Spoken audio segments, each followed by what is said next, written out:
nowadays. Yeah.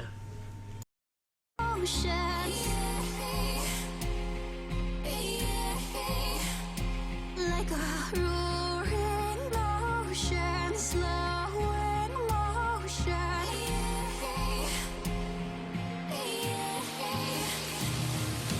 Lay down your troubled mind. We are only kind, and will kindly cease to be as we intertwine with the universe and its cosmic symphony.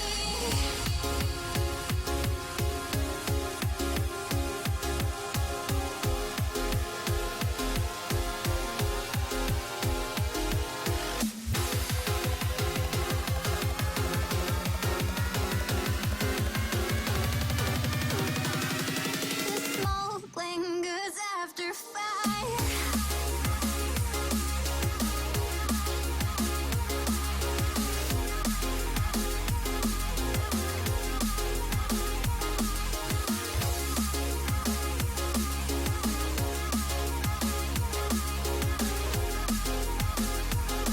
The smoke lingers after fire.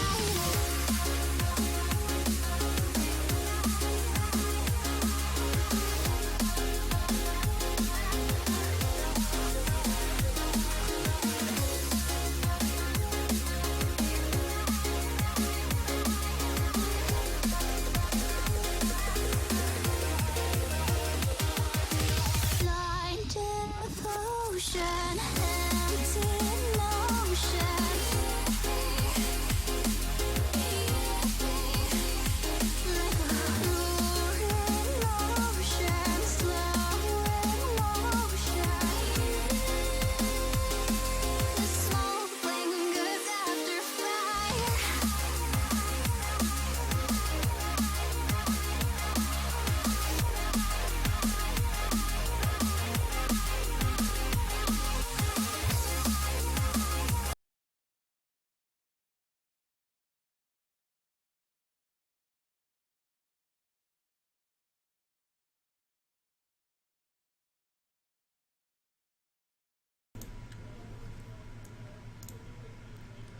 Good evening, ladies and gentlemen, and welcome to Wednesday Night Modern here at MTGCardMarket. I'm Matthew Cartier, in the booth here at Dan Dwan. Hoping to see some good Magic tonight. Yeah, absolutely. We've already got players seated, so we can throw it down immediately to the play area, and we should be getting started soon. Yep. So on the left here, we're going to have James Lauerman. He's pretty consistently playing Green-Black Tron, and I have to assume that he is tonight as well. And on the right, we have Rick Courtney. Do we know what he's playing? We don't. We've seen him on a variety of decks. If I was a betting man, I would wager that he was on Merfolk. The Fish. All right. Yeah. And what do you think about the Tron Merfolk matchup? I mean, you've got to like it from the Merfolk perspective, right? You've got main deck Spreading Seas? main deck spreading seas, which is an excellent answer to Assembly Tron, and you can apply a pretty reasonable clock. Absolutely. On the flip side, the card Ugin is just unbeatable, right? Sure. Ugin Ugin minus 4 kills everything in your deck. Right. And it frequently only needs to be like a -2. Right. But as far as like game 1 matchups go, like Merfolk certainly is good enough to apply. Merfolk is certainly fast enough to apply clock, fast enough to really interrupt anything but the best of Tron draws. Yeah, that's fair. I think it's I haven't played too much of either deck, but I know that Fish definitely you can really get in there sometimes. If you draw like lots of lords and stuff, you really have like a potent way to stop the Tron player from ever getting fully online. Right, especially if you open up with like turn 1 Aether Vial, all of a sudden we're dropping double lords on turn 3. Right, yeah, Aether Vial is I think very important, sort of to kill them before they can bring Tron online. But even like a turn 1 Curse Catcher, counter your Ancient Stirrings is pretty. Yeah. Or like prevent you from playing your right, Ancient I mean, Stirrings. no one is going to play into that deliberately. Right, but Absolutely. It has a fairly strong disruption package. And then, once we get to game 2, it depends on whether Rick is only on 4 Spreading Seas or if he's also playing the Seas Claim. We'll pull that up here. That one is not as well known just because it doesn't cantrip, but it does do the same thing. Yeah, this saw more play during the Eldrazi winter. Sure, yeah, absolutely. Just because, it was much more important to have this effect. Yeah, and exciting. We also have, after this round ends, we have some exciting stuff to talk about in the world of Magic that's happening. The first thing is, you're going to have to brush up on your hieroglyphics reading. Yeah. Wizards went into the new set with the intention of making cards very difficult to read. And they succeeded. With the explicit intention of, we want this difficult to read. Yes, Aaron Forsythe did say that on Twitter. It's like... Mission accomplished. Good job. Let's roll out the banner. True. Right. Okay, we lied. Rick's not playing Merfolk. He's playing Eldrazi. Yeah. All right, so how do we feel about this matchup, having talked about the other one for about 5 minutes? I mean, also fine. You're playing a deck that can apply a reasonable clock. Mm-hmm.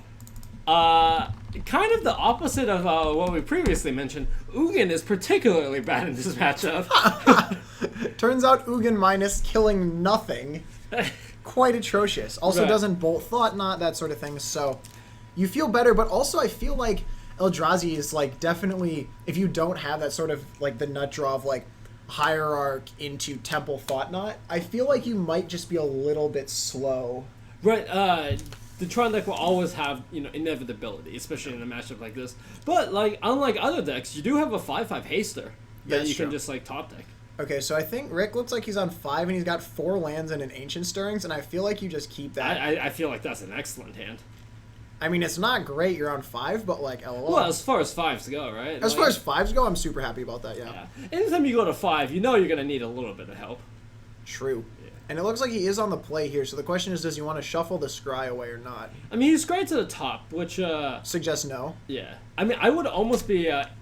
because, we're in the point of the game where, you have to kind of get lucky. Unless he's looking for anything specific, I would have not cast Ancient Stirrings here. Oh, it's really kept the Displacer on top. Yeah. So, if he had let off on, White Source... Yeah. And then, play the Temple that's in hand... Right. Then, you could save the Ancient Stirrings for the turn after to try to find units. Yeah, that's true. Here, it's we wasted the scry. Agreed. Okay. Alright. Here's an expedition map. Tron, 1 turn on. That is a tower for James. Mm-hmm. Tower into map, probably, Draw is a Draws an Eternal Witness. Okay. Okay, so I don't know if Rick actually has a White Source in... He has a fetch. Oh, he does have a fetch. He has a Windswept. Yeah, in that case, I much would have preferred leading off on Windswept, and then not fetching, going the next turn, drawing the Displacer, and then getting a Temple Garden or something. Nothing on board turn 2 against Tron might be a death sentence in this game, especially because I don't know if if James has another unique Tron land, he has the turn 3. So yeah, in this matchup, especially on a mull to 5, your game plan was play a turn 2 Displacer and hit, at least 3 times with it. Sure. And But then, James doesn't have natural Tron.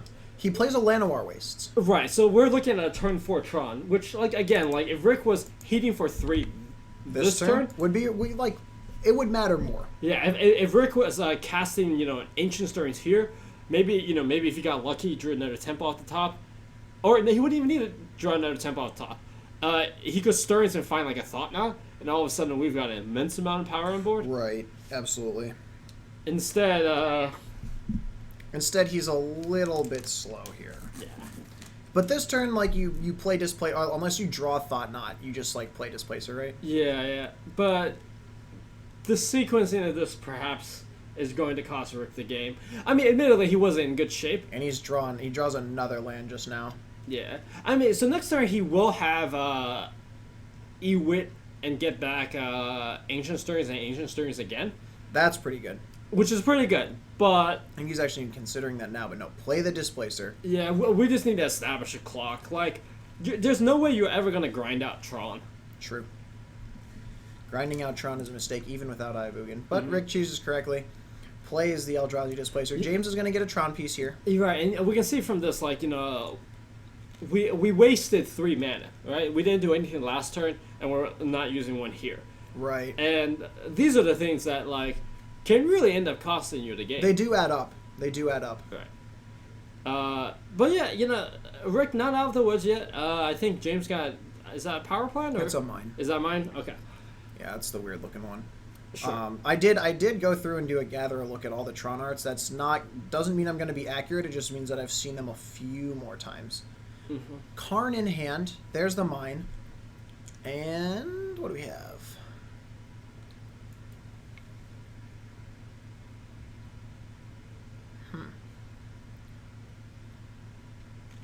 Yeah, Cardin's also going to be quite good if Rick's next turn is Ewit, play Ancient Ewit Stirrings. and then Ancient Stirrings because he can minus on the Displacer and would not lose the Karn to the Ewit attack. Right. So it was so there is green floating right now. Was used to cast. So we're gonna double cantrip here. Still green floating, I'd imagine. I don't think James got there. Oh, he didn't. He not only did he not get there, he didn't find the land. Yeah. No, he has another tower. He's got the second tower. Right. You're absolutely right. He played the mine this turn. Yeah. But it's okay. As Tron players do, you just go ahead and draw. Draw cards until you're dead. No, draw the third Tron piece. We have seen James do that a couple times. Yeah. Rick says Ewit. Target is going to be Ancient Stirrings. He'll cast it. He'll take a point of damage to do so. Mm-hmm. That is a Brushland? Yes. Or Yavimaya Coast. I can't tell. Top 5. Looks like a Sky Spawner. Maybe a Drowner. 2 Hierarchs. Can't take those. Sky Spawner, Drowner. Which one do you prefer here? If he has land, he can play Drowner next turn. Yeah, if he can play Drowner, I would certainly try it. Keep in mind that, with a Displacer, like, the Drowner turns off a lot of, turns off a good number of cards. It adds 7 powers to the board. Ugin, we already know, is not good. Mm-hmm. Karn means that, Karn's too slow now. I think he needs Ulamog or Bust. Right. And this is actually a way to get through Ulamog as well. You can tap it down, like, again... Rick might... Looks like he picks Yavimaya Coast. I wonder what the rest of Rick's hand is. Well, okay, Rick already has a Drowner. Okay. Oh, okay, sure. And Rick, let's not forget, can also, if he ever runs out of gas, 4 mana to play Ancient Stirrings again. That's pretty good. Yeah, Eldrazi Displacer's kind of a dumb Magic card. Mm-hmm. Not gonna, make bones about that. Yeah, Rick has to be thrilled to see a Sanctum yeah. Ugin being played. O-Stone, though, does have the ability, like, that answers Drowner pretty decently. Right, so Rick, unfortunately, draws a Reality Smasher, though. So this is going to be a big smash. Yeah, so... The question is, do you... I like play Drowner, make James blow the O-Stone, and then just, like, untap Smasher, like... Pray to your gods that you have it. But see we'll I'll try not to harp on it too much, but like imagine if James was at like 14 here and now falls to 9. Because of this, Rick can just take the turn off, play land, and blink the Ewit. He can actually blink the Ewit twice if he wants to. I don't hate Drowner here though. I don't hate it either. Oh no, he's blinking it. Okay, we did it. Yeah. The only issue is that, like, we're playing the Drowner for no value. We're forcing James That's to... true. I guess the clock as it is pretty appreciable already. Right. Ancient Stirrings again. Top 5 going to get a look. Engineered Explosives, another Smasher, a Thought Knot, and a Drowner. Wow, what a hit. Yeah, I think it's Drowner not close, right? You wouldn't take the second Smasher? Oh, sorry. By Drowner, I meant Smasher. Yes, the thing where you say one thing and mean the other thing. Yes. As one does. There is a card called Swerve. I may have cast it on your speech. Who knows? But I think that's a second. Yeah, it's a second Smasher. Yeah, I think it's Smasher not close. This way, even if you're just lightning axing them. Yeah, and Lightning Axe is good. Just good enough. Yeah, maybe not good, but it'll do it. Also, because you have a Drowner in hand, like, top deck, like, Worm Coil is not even good. And this is all predicated upon, like, James Assemblytron next turn. Worm Coil's not good because of Displacer. No, you're not wrong either. Displacer, like, right now it's just a little too much mana to, like, advance the board state and, displace. But, like, you play Drowner, you add, like, a bunch of power on board, and you can attack. Yeah, James with another tower in hand here, so he's up to 5. Okay. I imagine you say go. Yeah, here's Yeah. Here, like again, I'm just attacking for 5. not afraid. Yeah, don't let him get value by killing your dude. Yeah, I would certainly start off by playing a land. Yep. Just in case.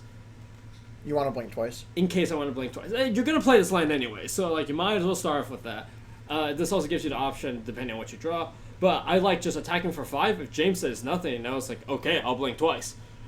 I mean, you get back land, Ancient Stirrings. Not Still terrible. fine. Yeah, Yeah. still fine. Or not even. You don't even necessarily have to blink twice. In response to the first blink, he's going to probably crack the O Stone, so that you can blink again and ensure you get the Ancient Stirrings back. Yeah. But there's no reason to play the Reality Smasher here when I it's just agree. going. I mean, you're going to take your turn off to play the Reality Smasher. You've already got an appreciable clock. 5 is a lot, and like if James doesn't get Tron, he has to crack the O Stone. Yeah. Because next turn, like, yeah, so I absolutely like this. And now, see what's good here is James is going to save some life and crack it, but now you just play the Drowner. Now you play the Drowner, and it's good. Now you play the Drowner, and then you have Smasher. Like, whatever, dude. Yeah.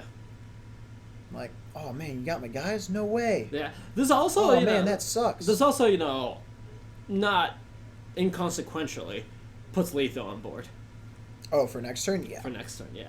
Yeah. No, it's not going to matter that we took a lot of time off at the start of the game, but also not punished. Yeah, James does have the draw of, like, if he just plays any land in Worm Coil, he lives at 1. It's true. No, he lives at more than 1. If he plays Worm Coil... he Well, just, no, like- because Rick just taps it down and then attacks Oh. for 11. True. Good point, Dan. Mm-hmm. Oh, okay. We're just gonna natural cast Worm Coil here. Yeah. All right. So Rick, if he draws Path the He Exile, has Path in his hand. then he just wins the game because he has. He has Path into Smash. Yeah. Reality Smash. Yep.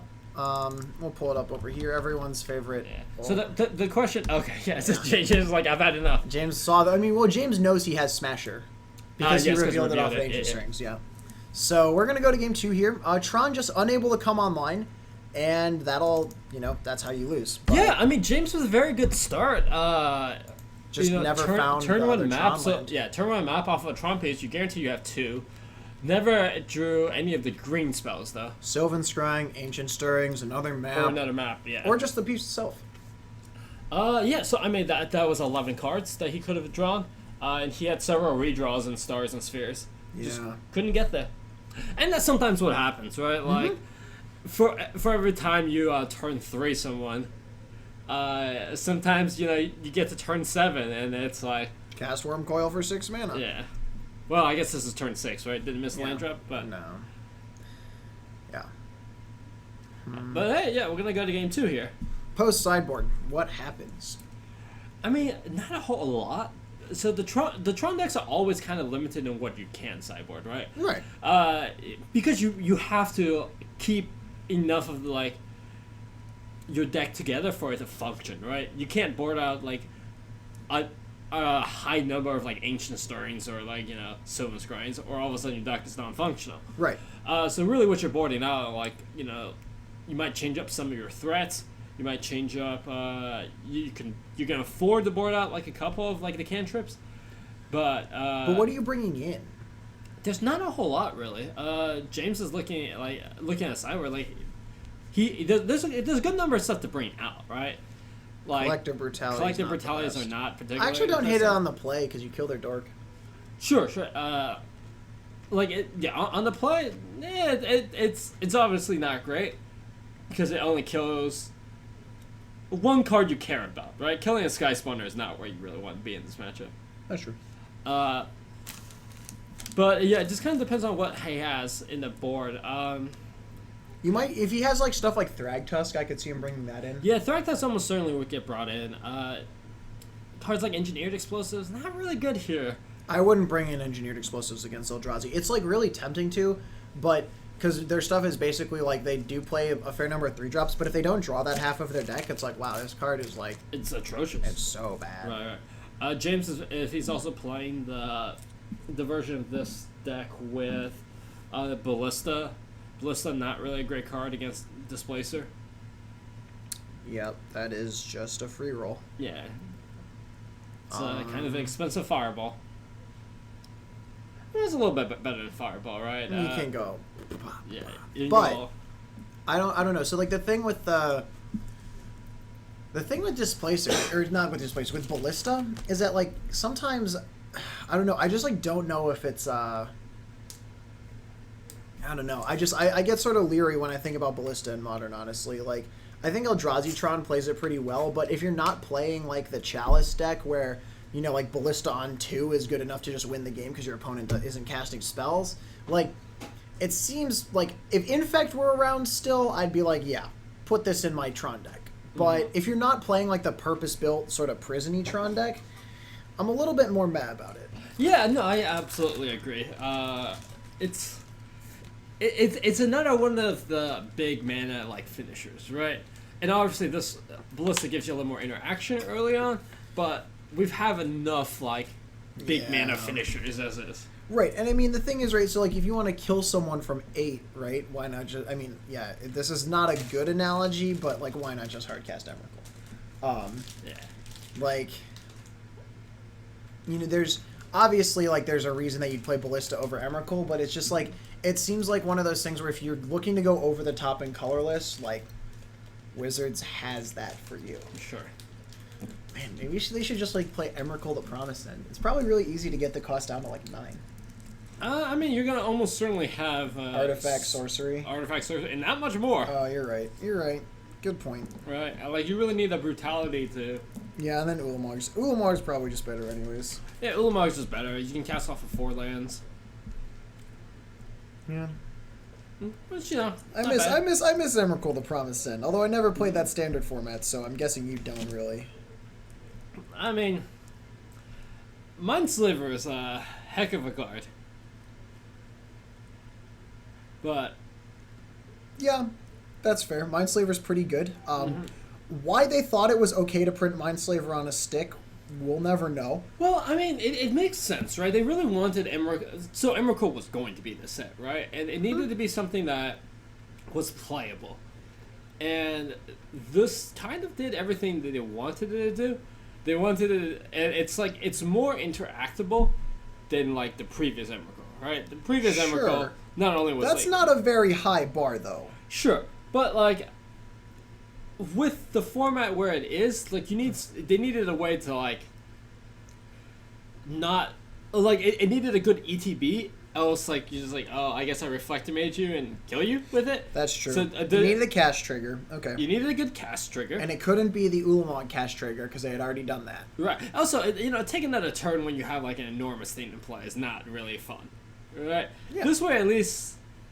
You I know, mean, I still don't think it's I still think that they were absolutely right to ban it. yeah. I think no one's complaining about the Copter and Emrakul ban. It also, you know, it opens up the format a little bit more. Yeah. It means that you can actually, you know, play. I mean, I don't even know, like, what would the format be like with Emrakul still in it? I mean, Delirium would still be a good deck, right? That would be the main difference. Sure. Yeah, and like, Emrakul had the problem of making a lot of games very similar. Yeah, you just like every game you're trying to get Emrakul. Every game, like you chain Ishkana into Emrakul. Yeah. All right, but enough of that nonsense. We're into another game here. As I reset the life total, so James is at 20. He played a Chromatic Sphere. Rick is gonna go start off at 17 with the Birds of Paradise. Only a 1 of in most Eldrazi lists, 4 Hierarch, 1 Birds, but always glad to see that mana dork, especially if you have a Temple and a Thought Knot in your hand. Right.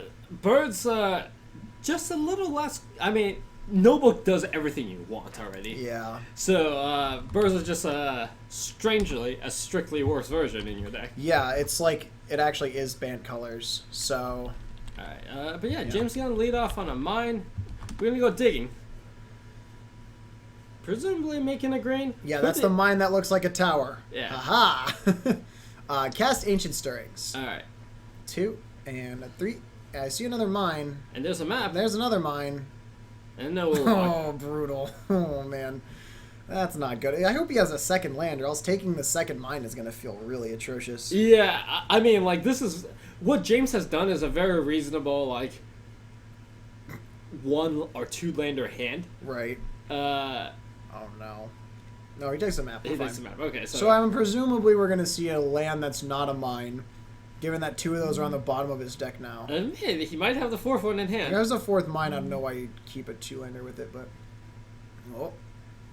I mean, he's thinking about it. So. It's a Blooming Marsh. He can cast another Stirrings, but he can also play the map. Yeah. And he'll pass a turn.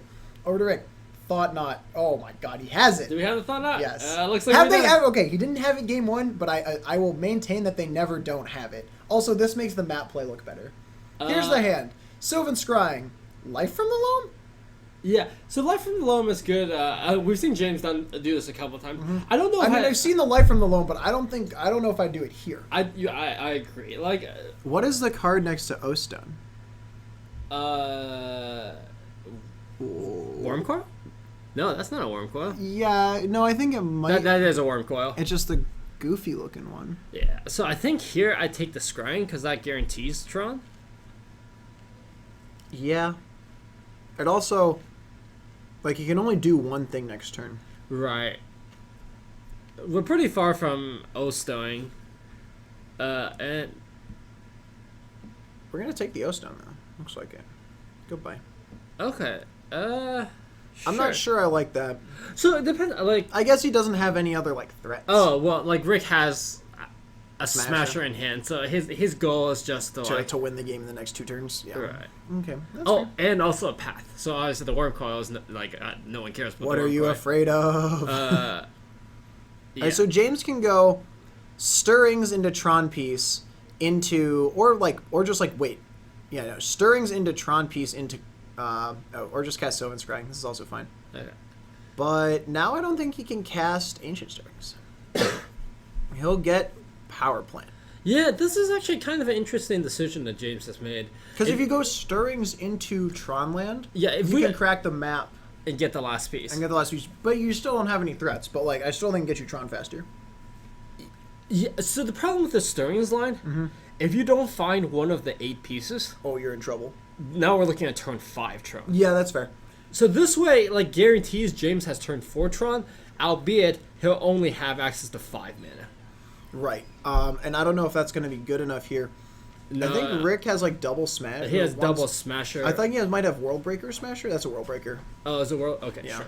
Also fine. I mean, like, Also fine. also fine. And when you see the 5 mana, go to 11 because, uh-oh. Whew, that's 9 damage. Yeah, it's pretty brutal that, like, Ugin's not an out in this against this deck. That's Ulamog or nothing, I feel like. Yeah, But he's just dead. because I mean, so if Rick finds another temple, he can World Breaker, and then we're just done. Yeah, we're just done here. Top 5, YOLO Ancient Stirrings. If he hits Tower... Yeah, I don't if know he if has he hits tower, tower. I mean, we can play the. I think it's not. He didn't find Snap Tower, so I don't think it's Tower. Yeah, Man, it was- James just having a rough time this week. Yeah, and like, let's not forget, Worm Coil is not good. Rick is holding it path. Oh yeah, no, it's not. It's suboptimal, no matter what I think. Yeah. Oh man, that's brutal.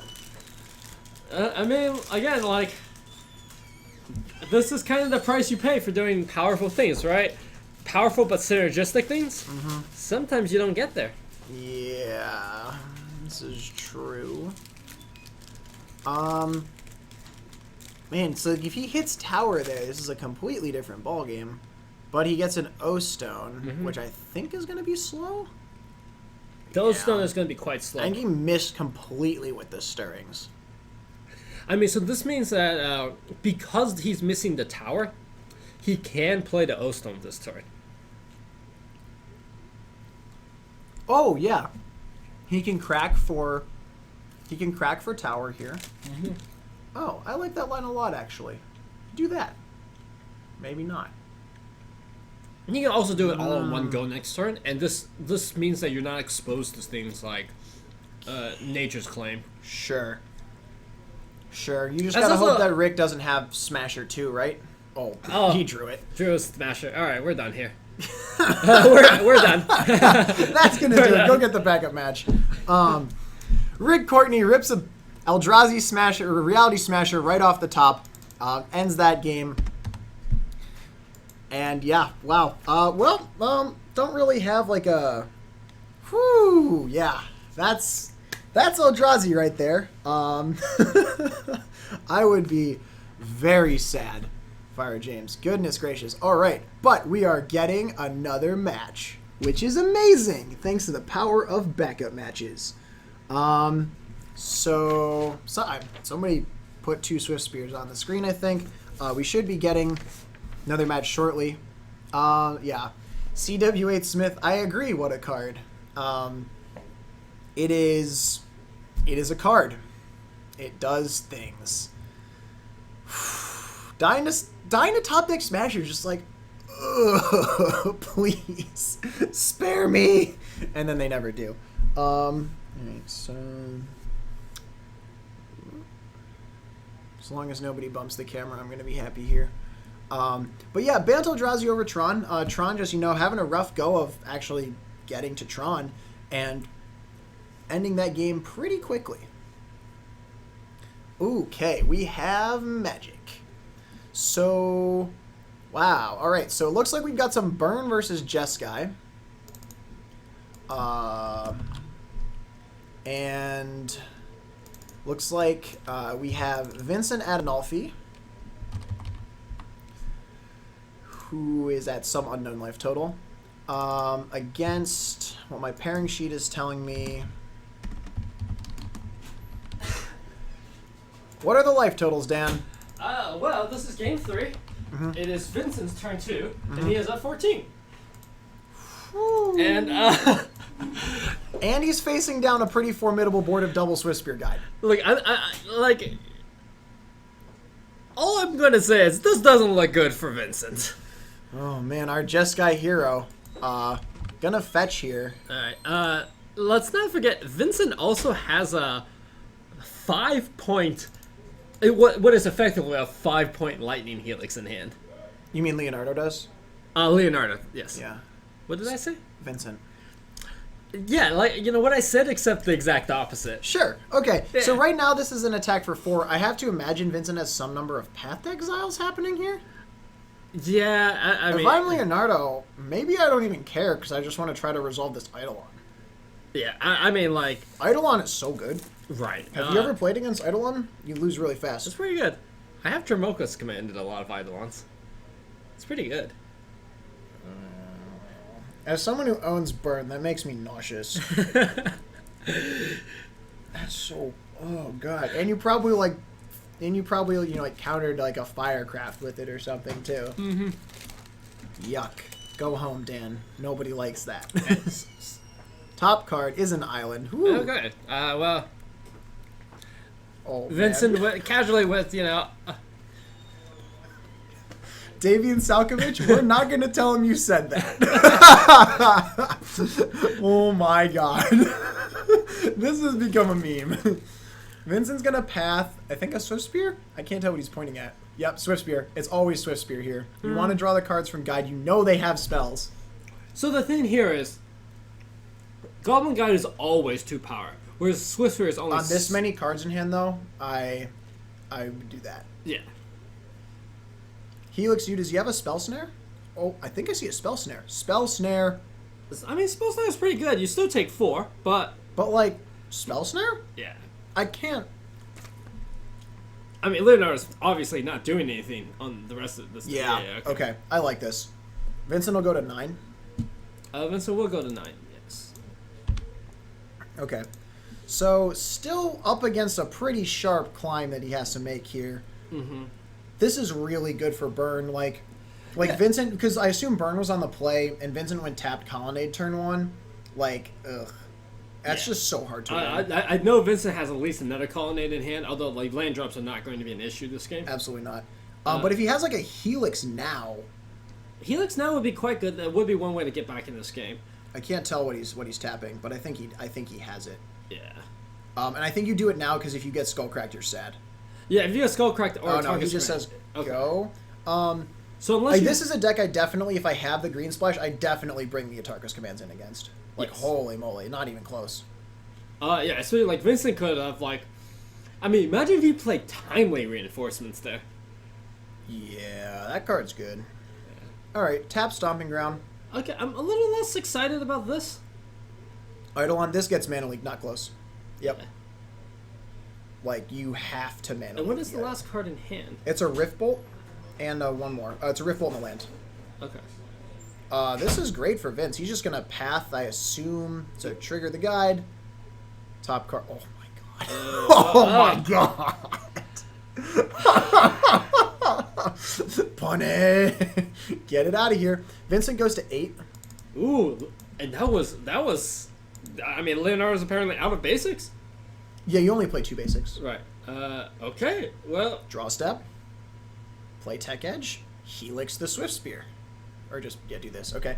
Vincent will go up to 11. He'll go back down to 8 next turn, but this is a lot for Leonardo to crawl out from under. Right. If that makes sense. If Like, Vince has nothing else to do, I would be. I mean, I could even just tech edge here.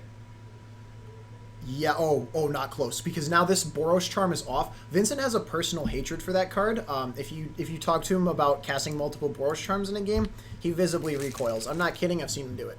Draw step is Skullcrack.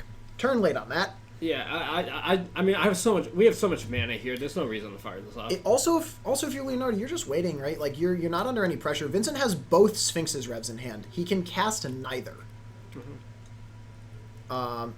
Okay, so Lava Spike the draw.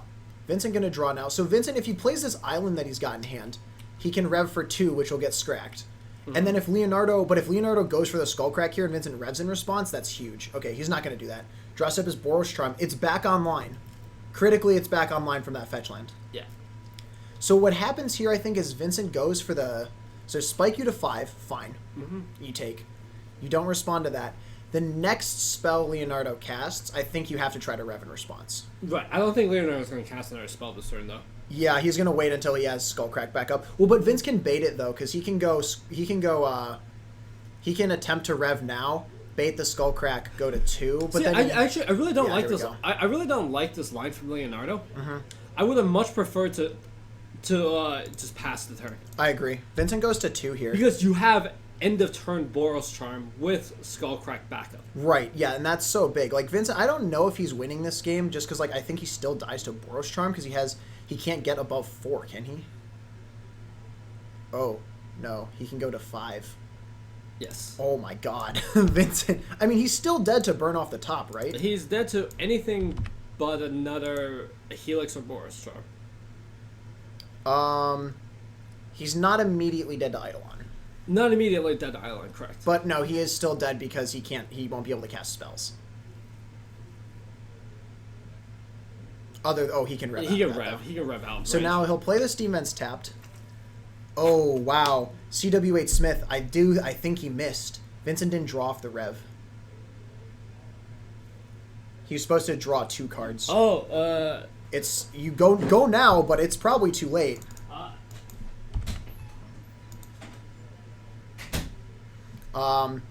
Leonardo going to Boros Charm you to 1. Vincent thinks about this. He just has to fade 1 more draw step. Yeah.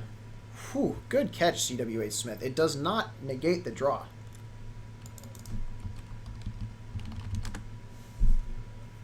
Skullcrack.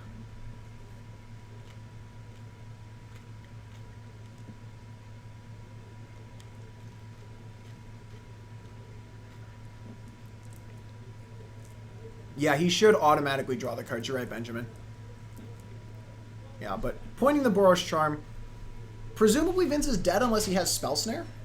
Alright, they're talking about it. Yeah, I mean, Skullcrack would be a lot better. If it said players can't draw cards this turn?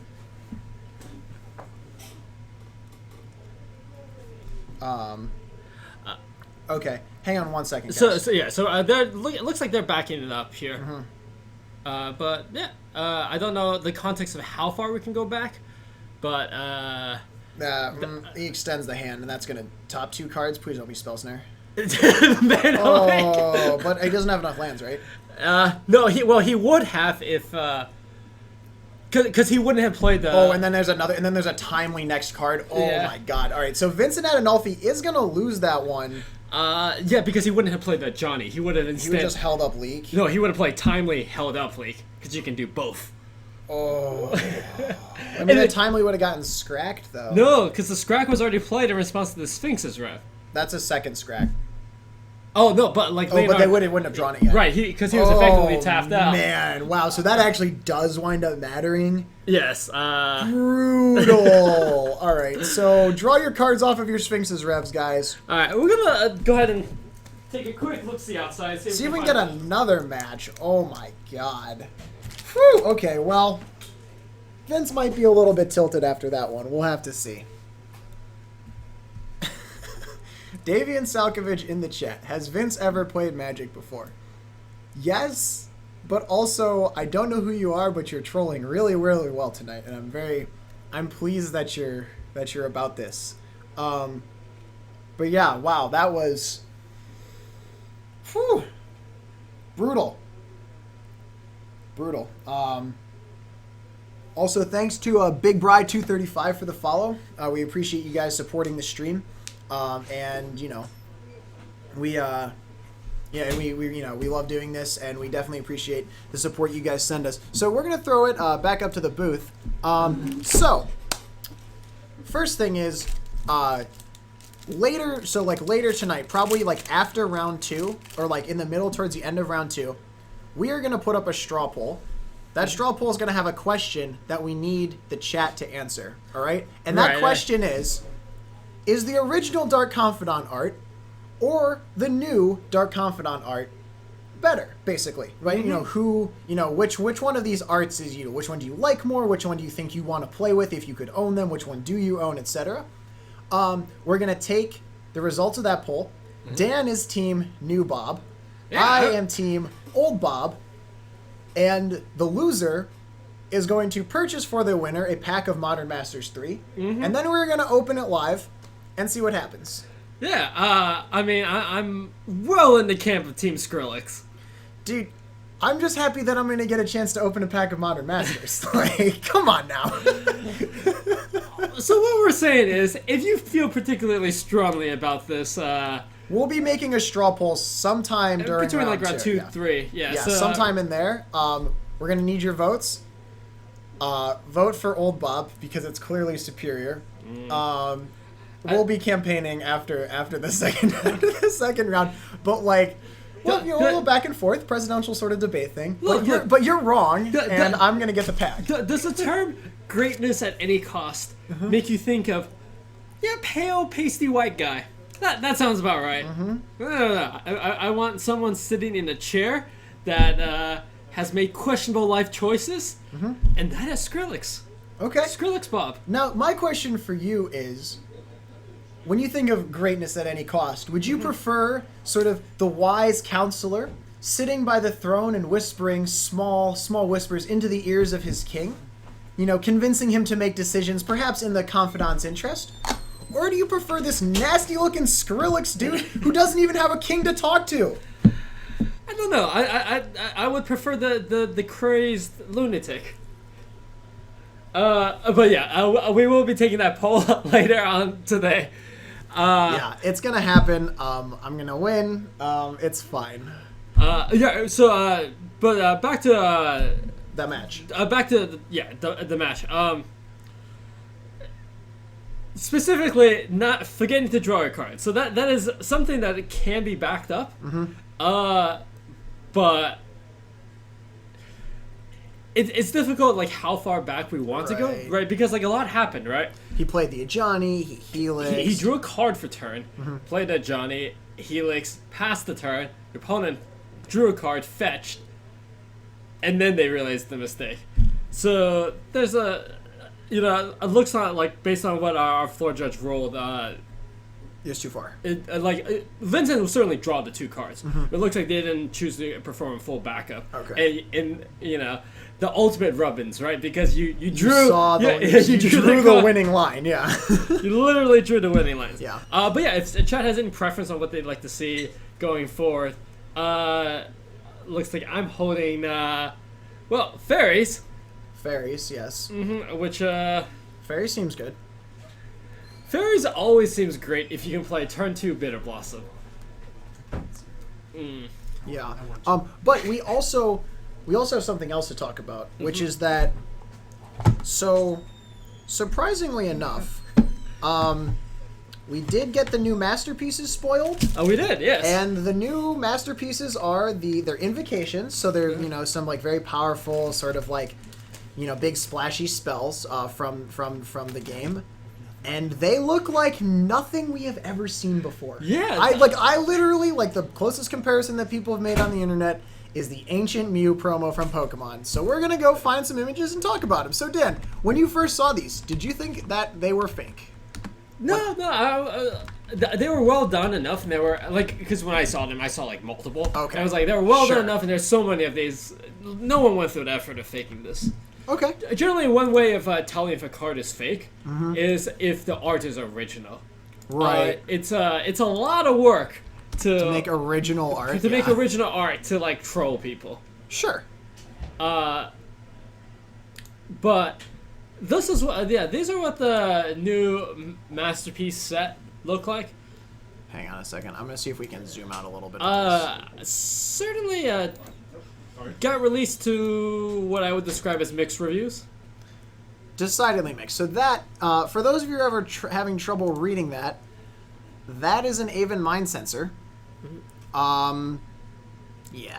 Yeah, It's a card. Like Chat said, the invocations all pretty much disruptive spells.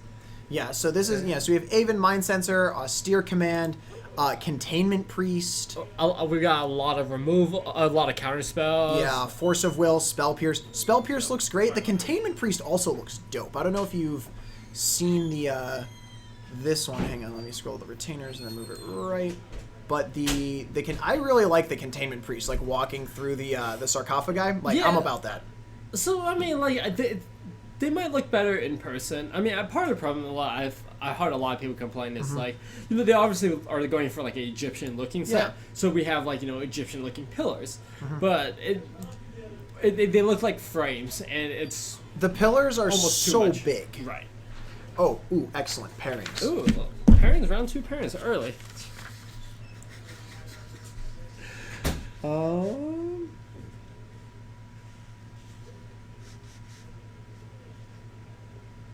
have no problem with that. Okay. All right.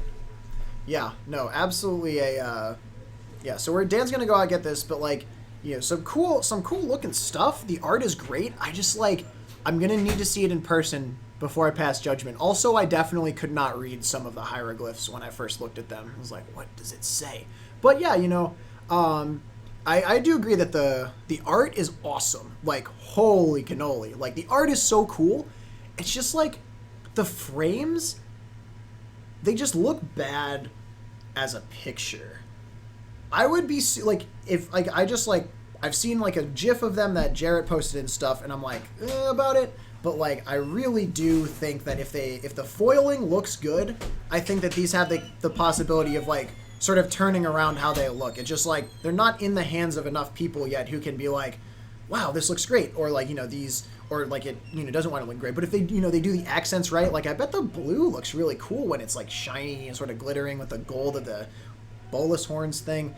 I do think though that whoever decided that there were going to be 3 different typefaces on these cards should be fired, preferably yesterday. Excuse me, okay, you want the hieroglyphs, whatever, but the mana costs with the when there's generic mana, what's going on with that? And then what is the font yeah, the mana cost is fine. It's just the names are so bad. I literally was I was looking at them, I'm mapping the names on them because I know what the card is based on the rules text, and so then my brain automatically overlays Aven Mind Sensors. Oh, cool. But like cards that you don't know about, like Attrition. The hell is this card? Like, okay, we'll put it here. Like Attrition. I looked at this card for a solid like 20-30 seconds and was like, what the heck? Because A, I didn't know this card existed, and B, these hieroglyphs are really ambiguous. I actually agree with you, Davian Salkovich, that if they weren't in actual English, I'd be way more down for them. Like way more. So we'll see. You know, again, you know, getting people being able to get their hands on them in person is going to be important, I think, and we'll see what they look like when that happens. I don't know. Wizards is obviously sort of moving into some, like, they've obviously done something very experimental, so like we'll see if it pays off. You know, it's not guaranteed to, but props for trying? ? I don't know if like participation points exist in design. Yeah. No, I mean, I think that in CWH Smith, there's also extra symbols before and after the name that make it hard to tell where the name begins and ends. I also agree. Like, some of them are very centered. Some of them, like, because their names are long, are, like, spread out over the whole thing. Like, days, for example, it's really hard to tell, like, where's the D in days. It's unclear. It's very close. And that's sort of, like, another problem is, like, it could be good, but, yeah. I'm going to throw it back down to the player overlay. We do have players sitting down, and Dan has fortuitously returned to the booth. Dan, who and what are we watching? We're going to be watching Phil Silverman Okay. be playing against Michael Cooperman. Okay, and what is Phil playing? Phil's playing black blue fairies. Okay. I dig it. And do we know what Michael's playing? We do not, but we do know he won his last game, so presumably, Something real? presumably something better than 60 Islands. True. Good point. A lot of the... We said it in between the rounds, but a lot of the fairies game plan, even though Phil apparently didn't cast any in the first round, turn 2 Bitter Blossom is important. Yeah, turn 2 Bitter Blossom is, well, I mean, so it does a lot, right? Mm-hmm. Not only is it, like, sometimes you play turn 2 Bitter Blossom, you don't need to play another spell at the game. Right. That's just enough to win the game. Yeah, you win. But it's also such a good enabler for all your other cards. Spellstutter Sprite is so much better. Yeah, when Spellstutter Sprite becomes counterspell on a body, it's kind of ridiculous. Also, Bitter Blossom makes it much more easy to play cards like Mistbind Click. Like you champion one of the tokens. You champion, and importantly, you can't get blown out, right? Like in a lot of circumstances, you know, if you only have one fairy out, they play Mistbind Click, you kill what they're trying to champion with. All of a sudden, your day is ruined, and you like Mistbind Click on the stack, kill your last fairy. Right, which is very hard to do with a Bitter Blossom, which you can champion. Yeah, you can champion the Bitter Blossom itself. Yeah. I have lost a game to a Fairies player championing their Bitter Blossom to stop losing life. Right. That's pretty good. It is one way to turn off the Bitter Blossom. It also, like, you know, if you have a hand with, like, multiple Bitter Blossoms, and all you need is, like, one to stick, this way it also gives you, like, you know, if they, like, O-Stone you or something, I was like, well, let me start rebuilding. So, Michael Cooperman is on a Windswept Heath deck, so see what that is. Phil is going to start off with a turn 1 Ancestral Vision. Another very good turn 1 play. Yeah. That's exactly when you want to start suspending Ancestral Vision. Turn 1 Windswept, Windswept almost exclusively gets played with decks that have mana acceleration in them. Agree. I think he might be on Eldrazi, actually. I saw Path. Okay. I mean, Windswept into Hallowfound. You know, with the could be on, like, Nightfall or something, though. Sure. Also, yeah, Windswept is the cheapest fetch. By a lot. Can't be, right? Yeah. Absolutely. Oh, actually, yeah, Windswept was in... They clash packed it. Was in the Clash Pack. Yeah, but, like, Windswept is, but Bloodstained Mire. Nope. I think it's Windswept. Yeah, it's Eldrazi. Okay. Okay. Yep, so we're going to go turn 1 Eldrazi Displacer.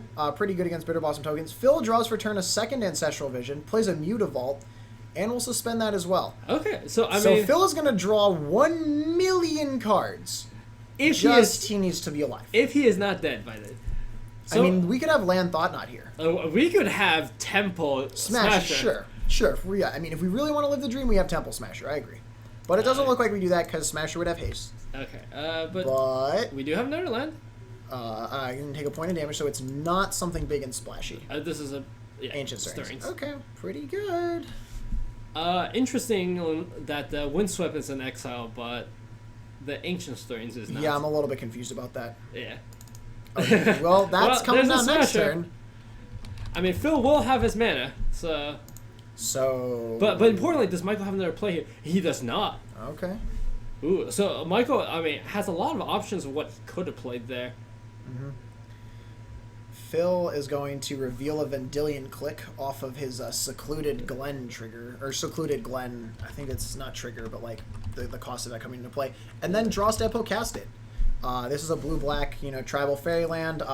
What are the other ones that do this? There's The Kithkin one, Rugged Prairie. There's Murmuring Bosk, Uh-huh. which is Tree Folk. Yeah. There's Wanderwine Hub, which is the real one. The Wonderwine Hub is the It's a Merfolk. Merfolk one. There's the Kithkin one. Sure. I don't know what the Kithkin one is. I think it's Rugged Prairie. Yeah, I think it is. No, it's not Rugged Prairie. That's No. that's the filter land. Yeah, I don't know what the Kithkin one is, but I think Wanderwine Hub is the one that has seen the most modern play, right? Yeah, certainly. Like, not close. Kithkin Tribal, not So great. you're telling me that I can't play Figure of Destiny and everything? Look, Dude, it's a Jeskai WinCon. Honor of the Pure was a heck of a card. Windbrisk Heights. Let me tell you, when you Windbrisk Heights out, Oh, he has anything- another temple now. Okay, well, This is going to be a Drowner? yeah. Wow. Are we going to tap and attack? Just attack. Why would you tap? Because Phil's not trying to block. no, because then you trade with the Displacer. I don't think Phil's going to block that. Why would you not? Are you not trying to kill him with your click? We are so far behind on board. That's true. I'm trading anything. Oh, the elf one, yes. Giltleaf Palace. Giltleaf Palace, yes. Oh, genius. Probably, yeah, second. Yeah, I mean, I don't see the Black Splash didn't really exist until like Origins, right? yeah. There's no reason to play the Black Splash without Shaman of the Pure. See, Shaman of the Pack. You said of the Pure. Sorry. Yes. What I said, but not that.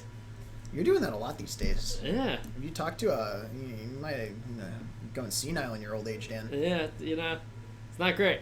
It is not great. Phil draws a Fatal Push, what's sort of not great here.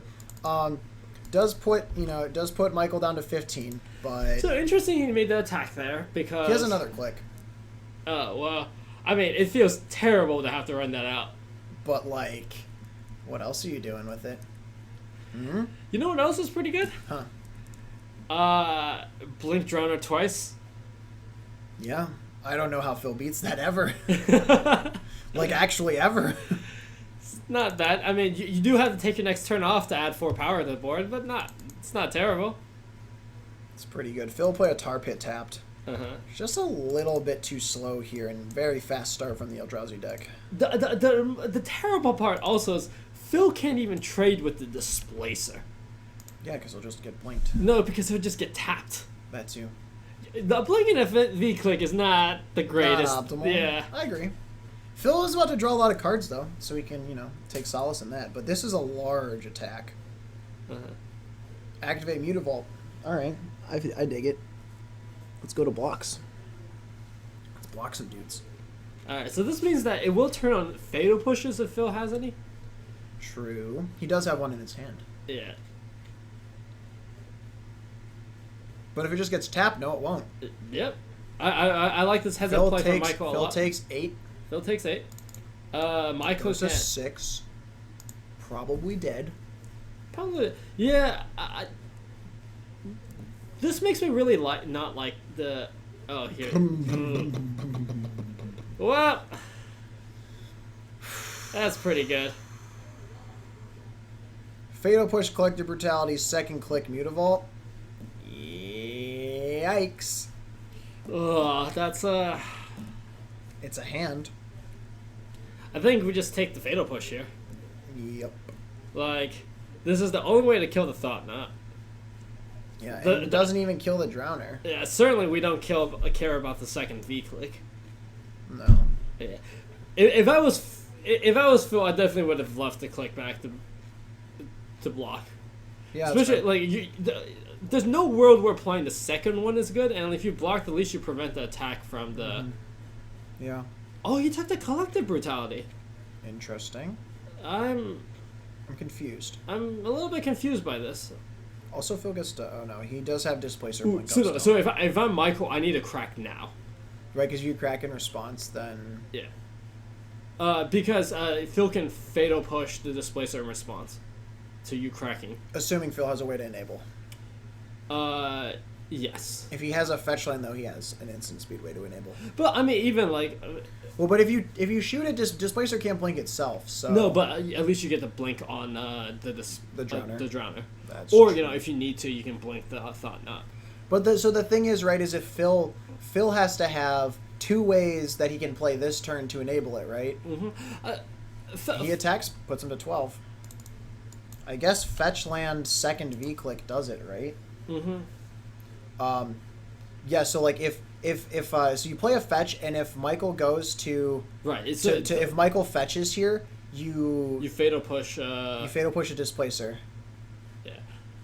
And so this is a very minor thing that Phil's gonna fetch in response. Yeah, and this can cost Michael. Yeah, I'm really surprised. Because the thing is, you just leave the fetch up, right? It doesn't matter. Yeah, you were going to fetch anyways. You can fetch for a basic. There's no reason not to do this on your turn. Right. Like, why do you need to try to blink now?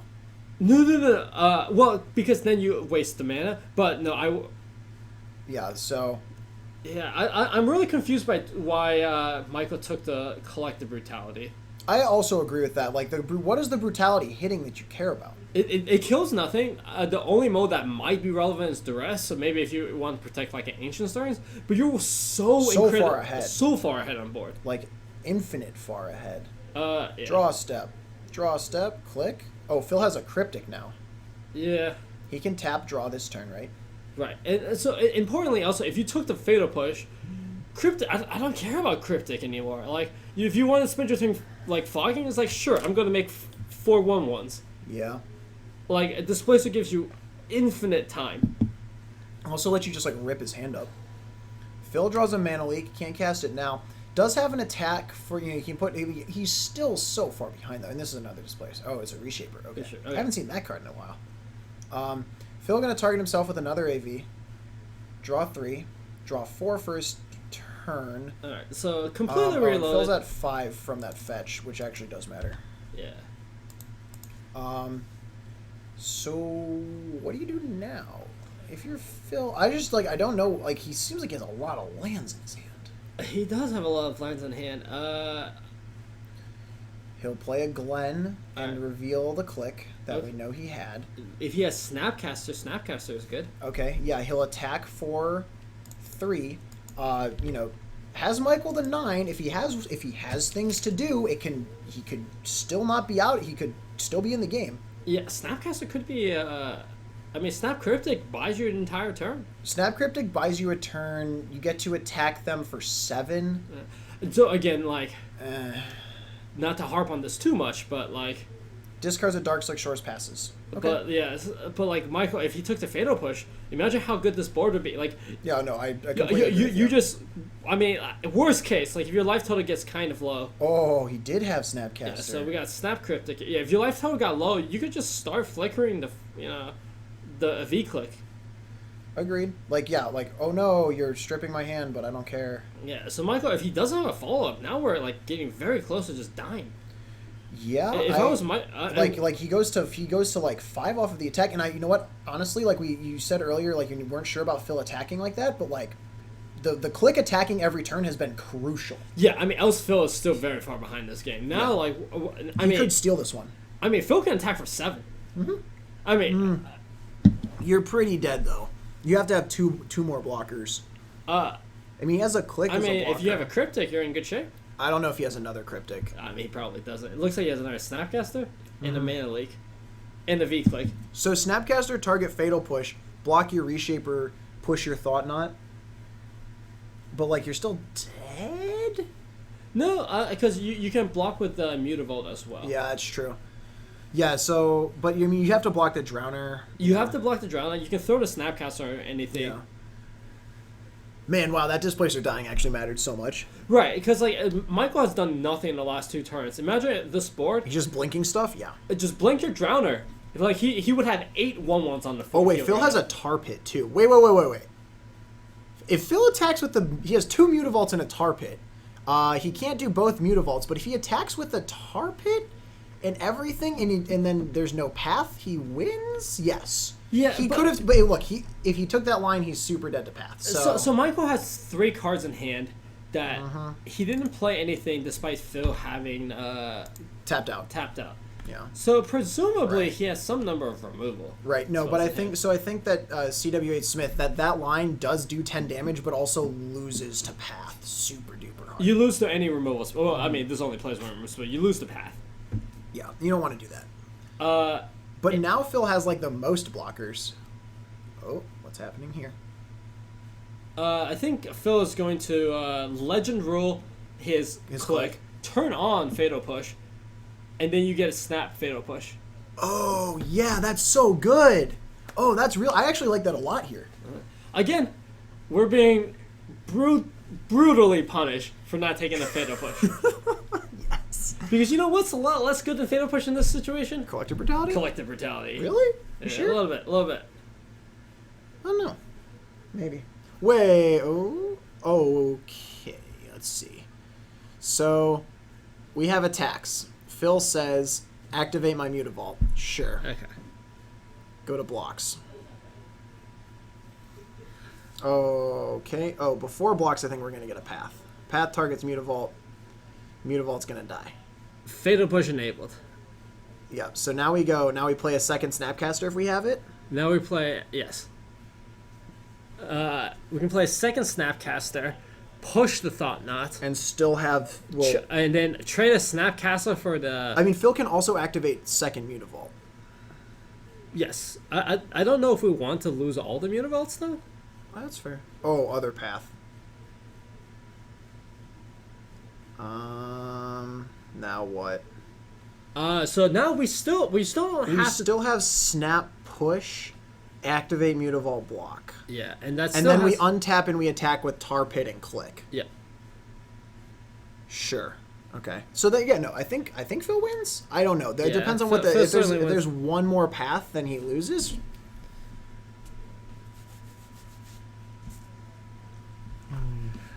Because Snapcaster Fatal Push stops 2 of these attackers, right? Yeah, not more than just stop 2. We also draw a card. Yeah, you push the Thought Knot. You block the Drowner. Draws another Brutality. All right, well, now we just have 4 in hand. Yeah. Block. Sure, take 3, go to 2. And it looks like Phil Silverman might get this game. Untap like a gazillion lands. Yeah, I mean, like, You attack with the Pit, I would... and you attack with the Mutavault. Yeah. And that's gonna do it. Wow. Yeah, so Phil Silverman just like playing to his outs, but also Michael Cooperman making some pretty critical mistakes. Notably, the two that we didn't like were not taking Fatal Push, which did get cast twice that game, and killed 2 creatures. But also, and taking Brutality instead of it, but also fetching without leaving up any way to blink. Yeah. Although, to be fair, would So- the blinking have mattered? Yes, you have Oh, I two. guess You have two 2 more extra power. power, You yeah. two more power on board, Yeah, that's fair. I was just thinking and- about the cryptic tapping, but once he actually got that final attack, yeah, it would have worked. and not just 2 more power. You have 2 more tapping power. Oh, all of a sudden, you're not under it's a clock. so hard to block, and you have double path in hand. Yeah. Yeah, it's like you actually never get to block again. I mean, like, if Michael had taken the Fatal Push, like, I don't think it's possible for him to lose that game. Because there's no way to kill the Thought Knot short of a double block. Yeah. And the Displacer doesn't die. Crucially, the Displacer doesn't die. And at that point, like, you can't lose. If the Displacer never dies, like, I don't think it matters if you take the Fatal Push or not. Yeah. But the fact that both of those happened, Like if Michael had like a second Displacer, then like, sure. But even then, I would take the Fatal Push to like prevent Snapcaster shenanigans. I agree. No, I definitely think that there's no reason that this should have that game should have played out the way that it did. Yeah. I just like don't know like what you're afraid. Like, are you afraid of like he had 2 pads? Like, I'm not afraid of the brutality stripping my pads. I'm afraid of losing because I can't kill all. Like, There's no Haymaker in the Fairies deck that you have to kill. right. Absolutely. Like, it's not like. Yeah. So clearly, Michael was afraid of getting the, getting his path stripped, right? He must have had one in hand that was like, this is the only way to interact. But Fatal Push interacts with the board so well, and turning on Delirium is pretty trivial when you have man lands, right? At worst, you just like block with a Mutavault and then Fatal Push. Yeah. Yeah. Jeez. I don't know this. Also, you knowing that Phil had a second V click in hand means Fatal Push is guaranteed to be on when he wants it to be. Yeah. Granted, it cost 4, but like, Right. sure. But I mean, you also like untap your click too, so you can like ambush block something. Phil also taking an extremely aggressive line and getting paid off there. Yeah, I mean, I think he realized that like the only way I'm winning is if I can like sort of steal the game with a big swing after crypticing, and he got there. Yeah, but yeah, so one major thing in the Fatal Push, not taking the Fatal Push, but like, you know, failing to crack the Windswept Heath is also a line that is, you know, it's easy to miss, right? Because a lot of times you can't get punished by it. Most of the time, but because you knew Phil had a Fatal Push in hand. Oh, right, he did know at that point. He did know, so that means, and Phil was going to draw 4 cards. If he drew a fetch land there, all of a sudden, like, are you going to not fetch? Because then you waste 3 mana for no reason. And it's like, you're going to fetch anyways. You're not representing anything. You have so much mana that you don't even need to get a shock, right? Like, it's not like we're saving life or anything. Just get a basic. I agree. Yeah, I think that the play of, I think that like just like fetching there when you knew the Fatal Push existed, like especially because, okay, so Phil played his fetch, and suddenly you cannot go below 3 mana because you have to get value out of your Displacer. Yeah. Yeah, even at that point, like with Michael with nothing to do in hand, he's not under pressure. So like, sure. And if you're not under pressure, you might as well or just take the turn off here and then like blink twice next turn, right? Because you can play land and all of a sudden you have 6 mana. Yeah. Actually, no, that was his 7th land. That was 7th mana source, right? Because he had double temple. Yeah. So. Yeah, I don't know. We're gonna start on Temple for Michael, Ancestral Vision for Phil. Best start possible for both decks. Assuming there's another Temple, right? Assuming Michael has a follow-up for this. If he takes turn 2 off, all of a sudden this best start is a little less exciting.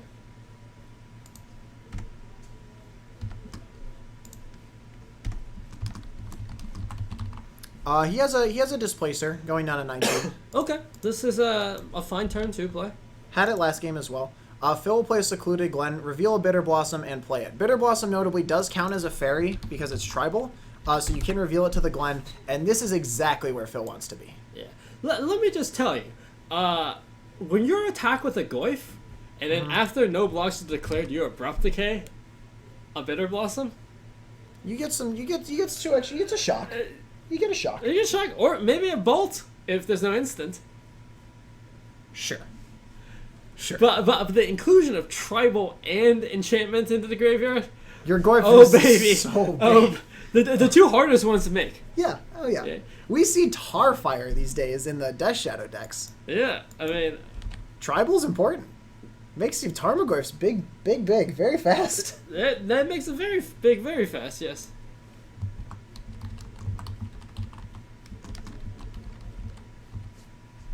All right, but we're gonna follow this up with a Thought Knot. Okay. So we've got Pendlehaven, Fatal Push, Spell Stutter, Sprite, Fatal Push. Okay. Oh, and a Tarp hit. Yeah, so this is actually kind of interesting, right? So you're gonna leave Phil with at least 1 Fatal Push. Spell Stutter Sprite is quickly going to become Counterspell. Now, depending on what your hand looks like, you know, you might be able to outrace it, right? If your next turn is like Reality Smash or something. The thing is that Spell Stutter needs like 5 fairies in play for it to be counterspell and a smasher. Right, but so we already have 1 in play. It counts itself, so it's already at 2. You didn't get a Sure. token here, so we're at 3 already. But yeah, but he probably is going to be chumping with tokens, I would assume. Phil going to go to 16 Right, total here. right. It depends on if you wanted to play a long or a short game, right? Yeah. The Fatal Push, though, is pretty... I think taking the Fatal Push is correct. Because right now, he has remover for both cards on your field. And you can't allow that. At worst, next turn, you can just blink the Thought Knot and take the other Fatal Push. Yes. And then attack. And then you're never afraid. Then you're never afraid. Phil looks like he's got a tapped Creeping Tar Pit. We'll send the turn back. So yeah, okay, so if you play a Sky Spawner into this, it's a little bit silly. Yeah. Just, I like, Spell Stutter Sprite's a lot less good when you are very well aware of it. It's also a lot less good when you have like 6 drops in your deck. Yes. Alright, so... Phil will block. This does enable Fatal Push though. Yes. I think you should have blinked before attacking. Well, Okay, this does get the... Oh, he plays a Rip? Sure. Don't really care about the Rip. Yeah, don't really care so much about this. And then the Thought Knot gets pushed. Yeah. And Phil goes to 13. Gonna go to 12 off the Bitter Blossom. I really like the blinking of the... Ooh, push the Displacer. I guess you have to do this, right? The Displacer just makes the Bitter Blossom do nothing. That's true. Yeah. Right. Now you get to block the Thought Knot every turn and take 1 instead of 3. Yeah. I mean, we're going to draw a million cards here pretty soon. Yeah, and by a million you mean 4, and by soon you... Yeah. This is a Pendlehaven, and I talked to Phil about this, but basically this is a colorless utility land that pumps your guys. Ooh, that is not a good card to reveal. Yeah, revealing the Stubborn Denial boy. is pretty big. Click on Draw Step. Oh, well, I guess he gets to I see guess it you're anyways, gonna see it right? anyways. Oh, wow, though. Wow. I think it's Smasher, not close. I think you have to take the Smasher. It's got to be Smasher here. Oh, Yeah. man. Phil feels bad. Because Michael is going to be able to play land and still have Stubborn Denial up. Yeah, you can... But so the big thing here is you no longer have very good attacks with. You don't no longer have good attacks with Thought Knot, right? Because that gets double blocked. By the click in the token? Yeah. Agreed. Draw a card from it. I mean, you can cast Ancient Stirrings and find another Smasher and still play it. I think you start with Stirrings here. I think you start with Stirrings. Because Stirrings you can find a Smasher. Yeah, you already have a second Thought Knot, so you know that's good to go. And if you play a second Thought Knot, you can back it up with Stubborn Denial. Yeah, pretty good. But yeah, so the fairies list, we saw Palavito Dum de Rosa, man, what a name, had a series on CFB where he played Pendlehaven just as a spell that like is disguised as a land. Yeah, I mean, it taps for colorless mana, and it makes your guys a little bit bigger. Right. Notably, the double block still kills both the click and the token because it makes it into a 2/3, and then you have like 5. You have like 5/4 in stats. But so like you're not gonna double block, and one of your guys is gonna live. So. Right. Well, that's kind of the price you pay for having X1s, right? Sure. Well, not X1s, 1/1s. 1/1s. Specifically at Truly 1/1s. 1/1s. Yeah. Alrighty, what are we looking at here? Wow. Ghost Quarter the take? I didn't see what else it was, but if that's like a very bad Ancient Stirrings if it is. I mean, when we have infinite mana, like... literal anything else, yeah. Okay, here's a Thought Knot. Take the Spell Stutter Sprite, yeah, reveal See, that. I don't like... I would have have attacked first, so you get one more look at, like, what Phil draws from that. Sure, yeah, if he's going to double block here, I think you have If you're going to attack, right? Yeah. Which, like, if you're not going to attack, how do we win this game? I think you should. I agree. You have to attack here. Yeah. Here's the attack. Double block. Agree. Yeah, I mean, if you like, I don't hate this attack, but if you're going to do this attack, why not play? So Phil's going to try to cast. I think this has to be Stubborn Denial. Yeah, I think this. Oh no, that's so sad. All right. So Phil's going to lose one from that. Yeah, he's at 11. Yeah. Draw a card. This Draws another land. He's got wow, this is not good for Phil. He's like 3 lands in hand right now. The Bitter Blossom is fine. But now we can kill a Thought Knot with a double block of Mutavault and Token, and Pendlehaven.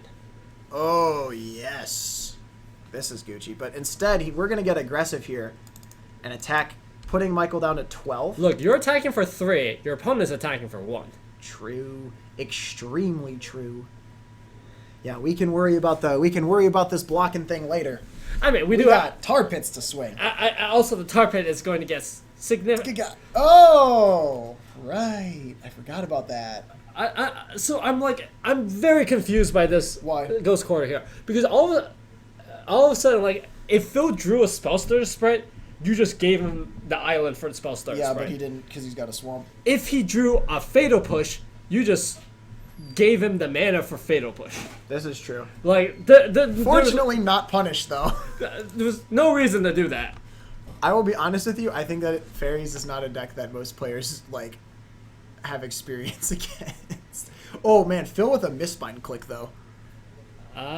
Yes, time walk them. Mistbind click hits for a lot. It's a 4/4. It's a 4/4. How do you lose? It's like, well, if you're gonna show the Mistbind click, we're playing it. Wait, why did he show the click? Did he drop it? No, because he played a secluded gun. Oh, okay. I guess you needed the mana, yeah. Oh, because this does let him get the Mutavault attack in. Upkeep, click. What are we targeting here? Champion your token? Yeah, wow, this is... Mistbind Click is a good card. We're going to pull it up on the right.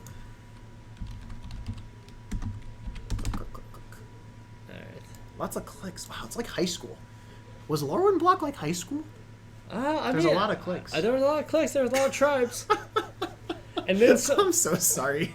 and then sometimes the emo kid in the corner was like, "Crew Ultimatum." That's pretty good. So, Michael, now do you trade for this Mistbind here? I Or mean, you path it because you have... Oh, no, you're just a birds. Okay, go to 9. I think you have to attack. If you don't attack, how do you win this game? Again, he's just gonna hit you for 4. Nah, dude, you have a birds. I mean, if You we're forgot. if we're in chump block territory, an important thing about the game of Magic is like a lot of people forget. It's like you always have to give yourself a way to win. What is your path to victory? Attack. And Block. Yeah, Oh, man. Because now that Bitter Blossom's online, Phil's going to go to 8 from it, but he doesn't care. He doesn't care. He's never cared in his life. You should have given him... I think Michael should have given him the option to trade the click, but now this is just like, wow, that's just like 8 damage. yeah, That's going to do it. Phil Silverman, 2-0 Blue-Black Fairies over Bant Eldrazi. yeah. Dan, to the matches. So Dan's gonna hop out of the booth. I think that Phil obviously like playing very well there. I also think that Michael may be a little bit unfamiliar with or just not sort of being not seeing the lines to attack. But while Dan is getting us another match, we are going to. Well, first off, let me do some overlay resetting. But very shortly, folks, so if you're just joining us, you won't have heard this, but if you weren't here when we talked about it the first time, so if you weren't here when we talked about it the first time, Dan and I are going to do a poll. The poll is, which art of Dark Confidant is better, the old art or the new art? Obviously, the old art is better. Dan thinks the new art is better, but he's wrong, and we can just agree at that now. But, basically, what we're gonna do is we're gonna put up a straw poll. Y'all are gonna vote. The winner of the straw poll is going to receive as a gift a pack of Modern Masters 3 from the loser, and then we're gonna open it on stream. So that will be coming up very shortly. Once we get once we sort of figure out the end of this round, we will get that going for you. But in the meantime, gonna reset some overlays here. Blueback Fairies, doing pretty well. Phil at 2-0 so far. We'll see how he does over the course of the night. But the deck obviously got some very significant upgrades in the form of Fatal Push. Before it was playing Doomblade, literal Doomblade, and Go for the Throat and Victim of Night and stuff. And it's just that's not those are 2-mana spells. So yeah, I don't know. We'll I think that it's gotten a fair bit better. I don't know how it does. Spell Starter Sprite, I have to imagine, is really good against Death Shadow, for instance. But yeah, we will have to see. Obviously, there haven't been any big tournaments where Fairies has put up huge results or anything recently. So obviously, don't really know its position in the greater metagame, other than there might not be enough people playing it and whatnot. Dan's been gone for a while, and that to me suggests we might be getting a new match soon. In the meantime, let us know what you want to see in upcoming rounds. If we have it in the room, we can try to grab it for you. Just looking at the list here, we have Grixis Delver. We have, I know there's Burn in the room. I think there's Scape Shift in the room. There's Kiki Cord, Death Shadow Jund. All right. Well, we'll do the... Okay. So, Dan is back. CW8 Smith, I don't think they play Unified Will. I think Phil has Mana Leaks in his deck. Unified Will seems like it'd be pretty good. Unified, no, because the problem is you a lot of times you don't have a lot of fairies. You only have a lot of fairies if you play exactly Bitter Blossom, right? Else your board is actually fairly small. That's true. That's true. It's not like Merfolk where like Unified Will is free. Right. Yeah, that's fair. Oh, I guess you're right. Actually, like we saw Phil. He had like one click. Yeah, all game he had. I mean, you have Mutavaults, but like, it's the Unified Will. Like you actually have a pretty big board presence. The fairies actually surprisingly a lot of times doesn't. Yeah. So, folks, ladies and gentlemen, boys and girls, we have a question for you. I'm going to put the straw poll in the chat now. We're going to let the voting go on for a little while. In the meantime, we can talk about our respective tastes in art. Mine is better than Dan's. Here's the voting. Go at it. The winner of this is going to open a Modern Masters 3-pack on stream, courtesy of the other person. So, yes, I am on team Old Bob, as you can see here, grand, majestic, honestly looks like a stained glass window. Like, this is just classic, it's timeless. And then we go over to here. Dan, you can describe it positively. I won't just immediately down talk your card. This is not like a pale old pasty white guy. This actually looks interesting. This looks like a guy I want as my advisor, who is slowly killing me. I don't want to be killed by Bob the accountant.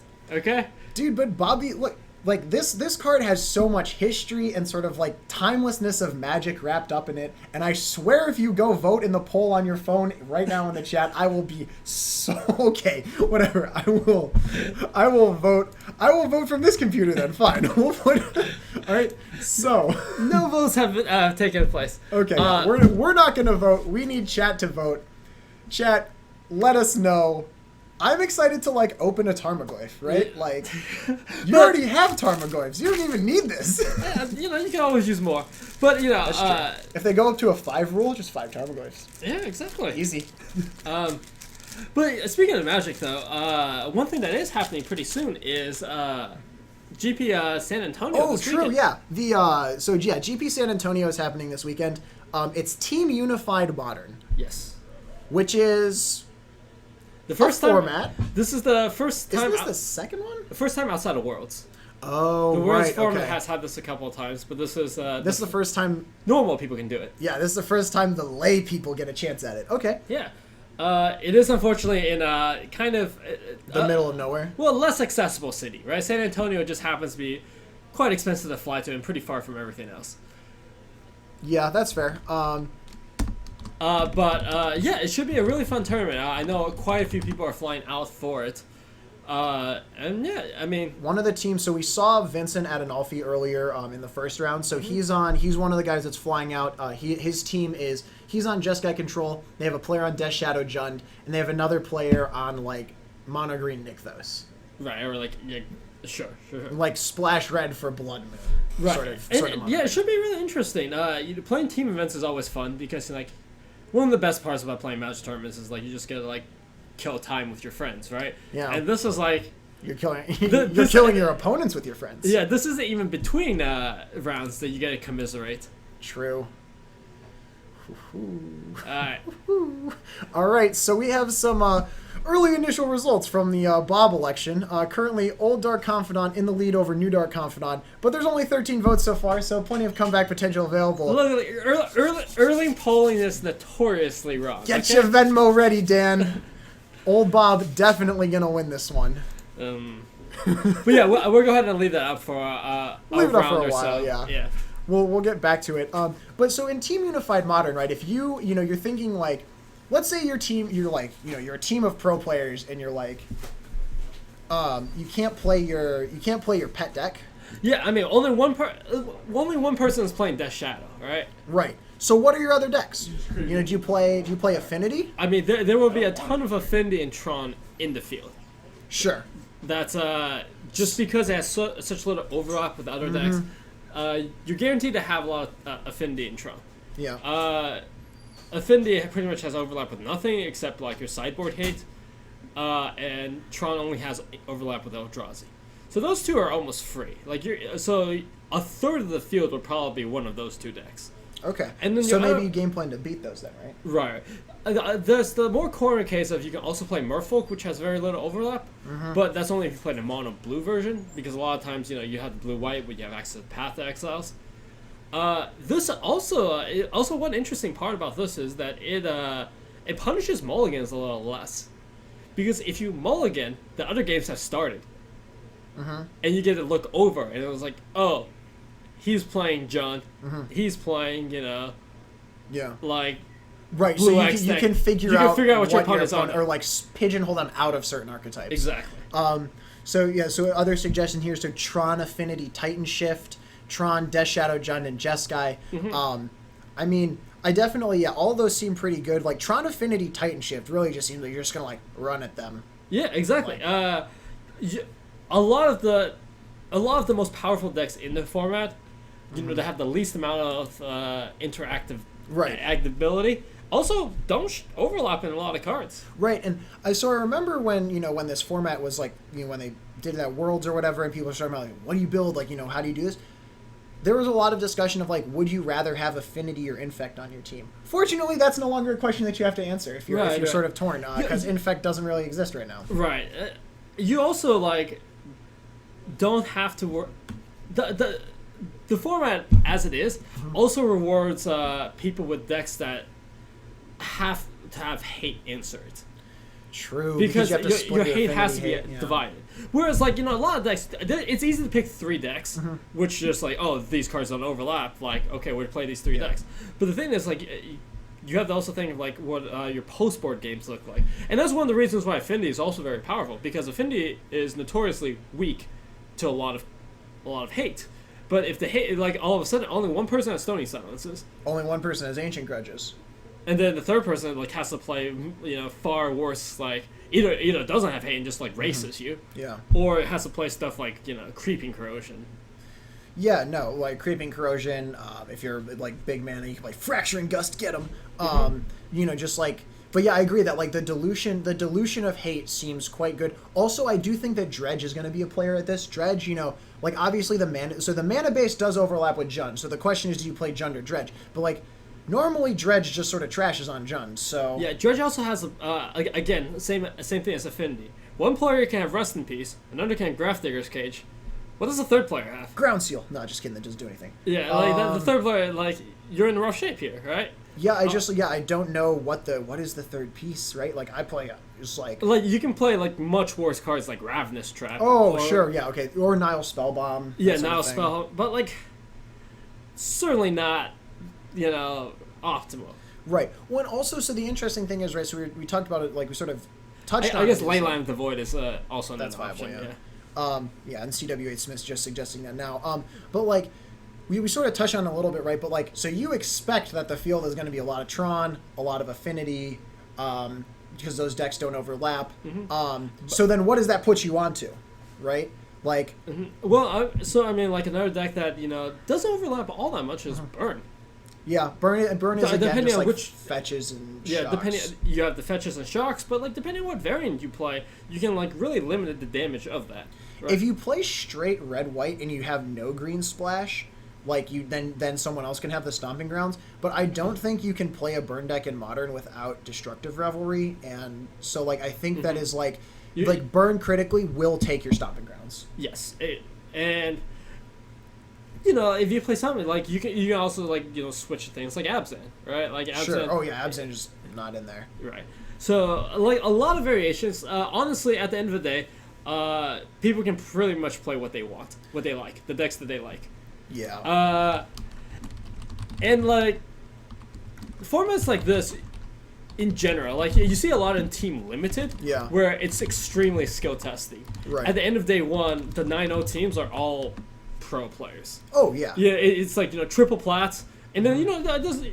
Not to say like you're completely screwed if you're not like a pro player. There are always like random people who like do well, but it highly rewards teams with. Well, because the thing is, right, is like very- you're talking to your team at the same time, so like you have the power, the brain power of not just you're a platinum level pro, but like your other 2 platinum level pros next to you. Like, right.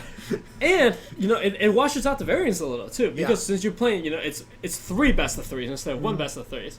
There's a lot of games like we saw James Lauerman in match 1 here. Just like the Tron deck is very powerful, but sometimes you just don't get didn't there. yeah. But If he has 2 teammates sitting next to him who do, then like he doesn't it take a just loss. doesn't that matter, round.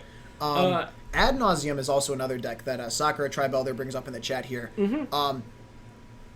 Ad The Nauseam- lands barely overlap for that. Like I don't like you play you don't play fetch lands, right? No, Oh wait, maybe. Yeah, you can play some if you But want, like, but you're just really not overlapping. yeah, and you also play stuff that like no other deck in the format plays, right? Phyrexian Online, Simian Spirit. I guess people. No, I die, mean but, from like, the lands, right? Like no Yeah, one, oh, yeah. no one is playing these temples, right? You play Right. Temple of Enlightenment. That's like, oh, I know what you're playing because like that's the only deck in the format that plays. I did Alignment. play someone like not that recently, but I was at a weekly and they go like turn 1 Temple and I was like, oh boy, like I'm playing Jeskai, like they're on Ennos, and then they untapped and they played Wall of Omens, and I guess they just like had the temples as like a budget option, and I was like, oh no, this is a disaster. And then they just smacked me because they had blue white control, and it's like, how do you ever beat like you also had a Calciform pools? They got Ooh. Calciform pools to like 8. And it's just like, how do you lose when they can tap 1 land and cast 2 cryptic commands? Or how do you win? How did they lose? Jesus, that was horrible. Do not want. That is pretty good. Yeah. So at the end of the day, the team formats also have a very limited payout, right? It only pays out to the very top. Right. Realistically, especially like formats like this, like really encourages a lot of pro players to come together. Yeah. It's gonna be very difficult to cash this event. So like, It's hard I would not like. You wouldn't go to this event expecting to win. Right, exactly. And I wouldn't concern myself too much. Was like I want to like get the metagame perfect. I want to play the 3 perfect decks. Like play what you're good at. At the end of the day, that's what really rewards you in Modern. Play something you're good at. Play something where And like play you some- know what you're doing. Right. Like if you play a deck like, even if you're just like switching onto a deck that like is relatively simple. So like I'll use Burn. I'm not trying to hate on Burn, but like it is more straightforward than a lot of other decks. Mm-hmm. Even switching on to Burn, like you're definitely not going to play it optimally. Like this is that's just true. Like I think it's easier, it's there are some games where it will be more straightforward, but other games where you're just going to like lose and you might have been able to win them, but you just didn't know the deck well enough. And that only gets worse as like think about playing like Adnos, right? How many reps do you think you need to have on a deck before you can be like, yeah, like I'm going to play this at a GP like this? Yeah, and the thing that I feel like a lot of people forget is like people focus on like the tricky part for playing a lot of these decks are when the answers aren't obvious, right? And there's a very broad spectrum with regard to that. Like we saw in our last match, Game 1 was decided by picking the wrong thing with Thought-Knot Seer. And that's familiar, that goes into familiarity with the format, but oh man, I'm getting crushed. But yeah, that goes into familiarity with the format, but also knowing what your deck is trying to do versus what your opponent is trying to do. Right. Yeah. I mean, I think it's definitely. I don't know. I'm excited to see it. I do think though, like you said, that the top is just going to be like very just like the pros, right? Well, I mean, and it's not necessarily always that, right? We saw in the last team event that was open for the public was SCG Baltimore, and we saw a lot of triple pro teams, not even day 2. Right. Yeah, that was standard Modern Legacy though, right? that was standard Modern, but you had teams with every person in that. Every person in your team, that's like their specialty for it, right? Like there was a team with like Brad Nelson, who is standard specialty. Yeah. Reed Duke, or who's the legacy I have no Oh, idea. BBD, Yeah. who had just top aided Legacy GP, and Jeff Hoogland, who That seems like a good team. yeah, didn't day two. There was another Right. team with like Reed Duke and them. Like, you never know. Yeah, that's fair. I mean, it definitely isn't guaranteed. Like, obviously, you can reduce your variance a lot though by having platinum pros Yeah. on your team. But you're not attending, right? No. It's even a little bit too low to justify like a $600 flight. Fair enough. Fair Yeah. enough. I guess do you have to fly straight into San Antonio? Yeah. There's Oh. San Antonio also is not close to any other city. Okay. Yeah. Kind of the problem with Texas. It's easy to forget how big Texas is. It's true. Texas is pretty big. Yeah. All right, so the next round should be wrapping up pretty shortly. Yeah. We'll cut to a quick like 4-minute break Okay, here. so we're gonna go to a 4-minute break. When we come back, we'll have the third round. At some point during, or maybe right after the third round, we will have the results of the Dark Confidant vote. If you're just joining us, vote for which Dark Confidant art you prefer in the poll, which is in chat here. Basically, I'm on Team Old Bob, Dan's on Team New Bob. The loser of this will purchase for the winner a pack of Modern Masters 3, and which will be opened on stream. So yeah, definitely go vote and vote for Old Bob. Or don't. Or don't. Or just vote for Old Bob because anyone who votes for Old Bob has superior taste. All right, we'll be back in 4 minutes.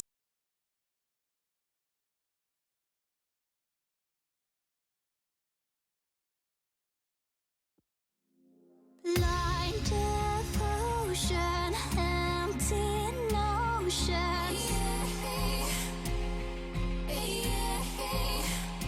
Like a roaring motion, slow in motion.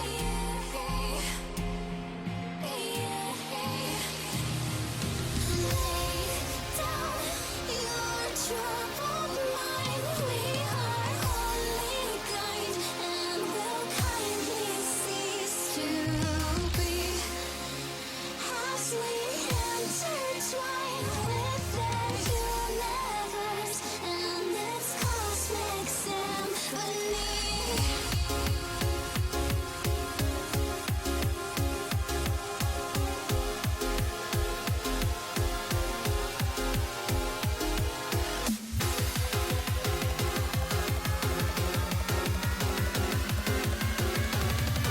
The smoke lingers after fire.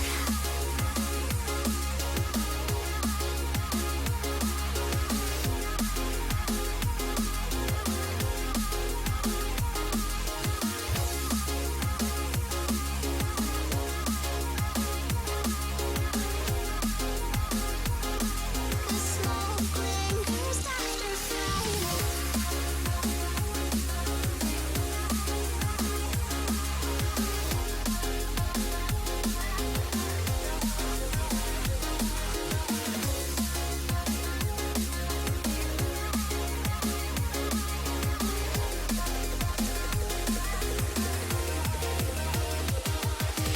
Blind devotion, empty notion.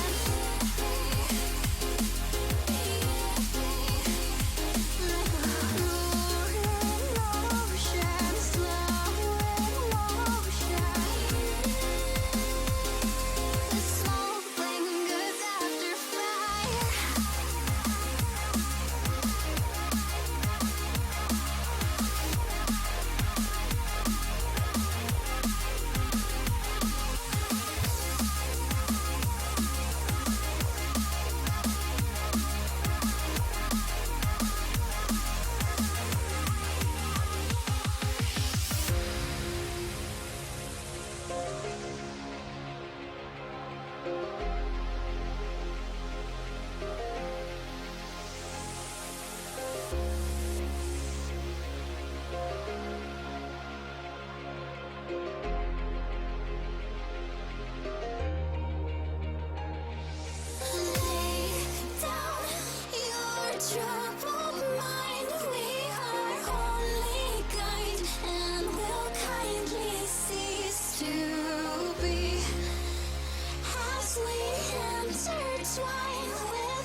Wait, I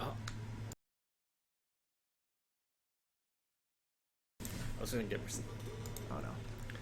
All right, and we're back here at MTG Card Market Wednesday Night Modern. We're about to start round 3, just finishing up. We should get paying shortly, but we have some important news. So there was recently a vote, and some people voted, and we have 71% voting for Old Bob, and 29% voting for New Bob, which means Old Bob wins. Woo! Here, pass me that. So, Dan is going to hand me. I'm gonna begrudgingly give you a seance. Show the nice. Yeah, there we I'm go. begrudgingly giving you seance, foil seance. Dude, I'm halfway to like a place at a seance. All right, but anyways, we're gonna rip this pack.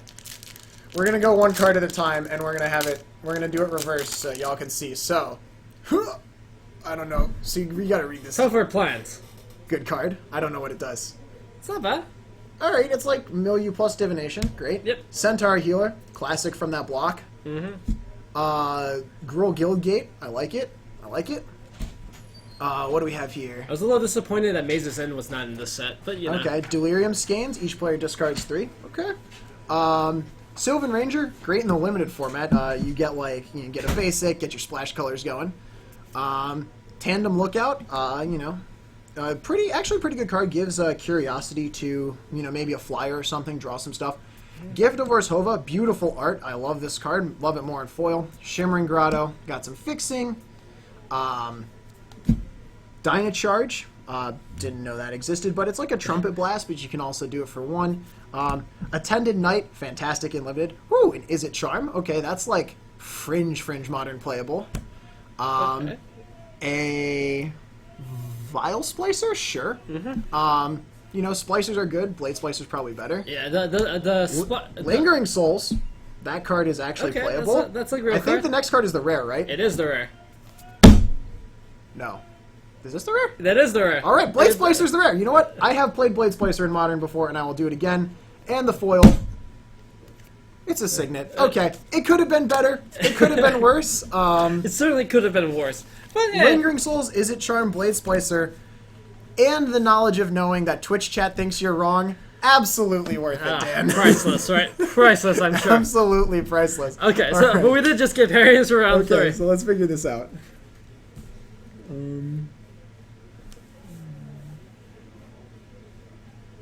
We can do that. Who's he?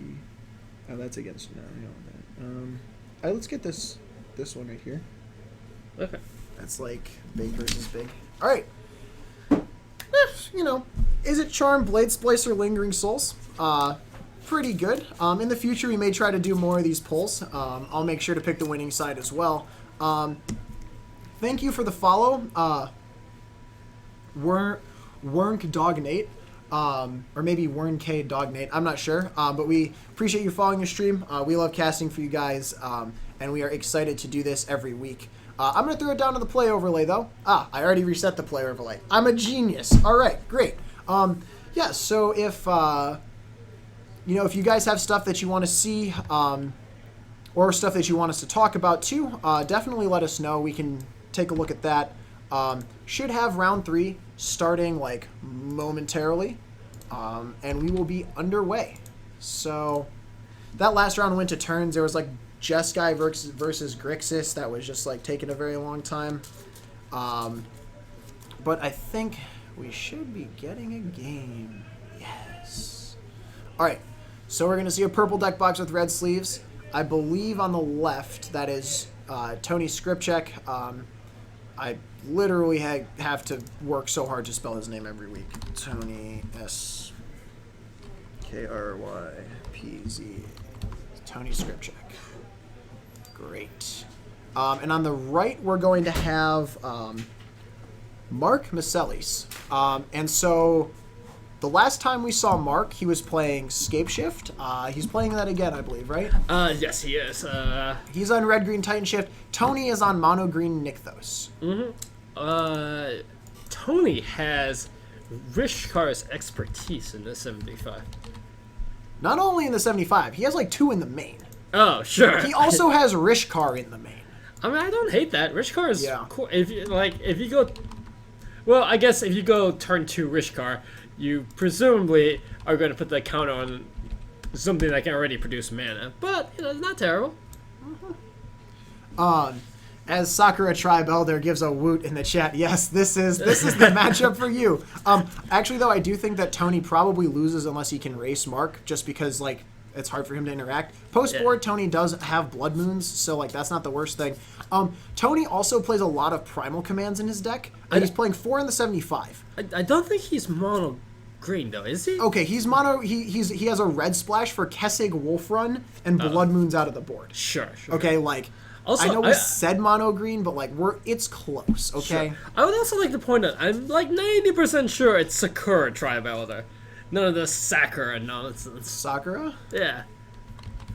Alright, we'll look it up. I mean, the name, like when people are named this, they're named Sakura. Sakura? Really? Yeah, that's like an actual name. Huh. Also the name of like, I think there was like an anime Sakura. series based off of this or something. Sakura is like a main character in Naruto.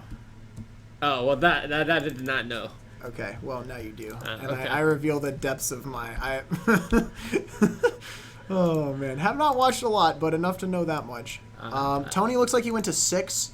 Wait, you knew this, and did they mispronounce his name? I never actually watched the anime. I read the manga for a while. Oh, jeez. For a while, Dan. Oh, man. Tony does have an Arbor Elf and a Utopia Sprawl and a Forest. Like, I feel like this is the hardest keep. He also has an Acidic Slime. Oh, yes, dude. Actually, Acidic Slime quite good against Titan Shift.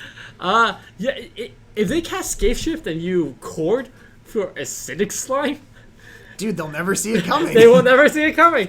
Tony is going to make 4 mana next turn. Also pretty good, though. Also pretty good. If he has another green source. I actually don't know if he does. If he makes 4 mana next turn, plays Garrick, untaps, he can make 7 mana on turn 2. Sakura Tribe Elder here for Mark. Draw stuff from Tony. Oh, draws another Misty like a champion. Yes. So, yeah, it looks like he doesn't have a Garrick, but potentially 7 mana on turn 2. It's a lot of mana. Who needs Tron? True. Tony could cast... People who are playing against Lightning Bolt. Look, he could sort of cast Karn this turn. Sure. If by sort of we mean... so he's gonna... That's another Arbor Elf. Yeah, that's a lot of mana. That is truly a lot of mana. So Mark is probably gonna do the thing where he searches with his Tribe Elder and then... Oh, wow, does Tony have a Summoner's Pact? Oh, he does. Oh, my God. So, this is Primeval This is out of Titan. control. Yeah, this is like anything. This is like play Kessig, make... Well, so he makes what, like 7? 6? No, he makes 8 now. He makes 8 Oh, now. because you have a land drop here. Yeah. Tony's also at 18 because of the 2. Yeah, Arbor Elf taps for 2 right now. Yeah, so and it's not main deck Anger of the Gods for Mark.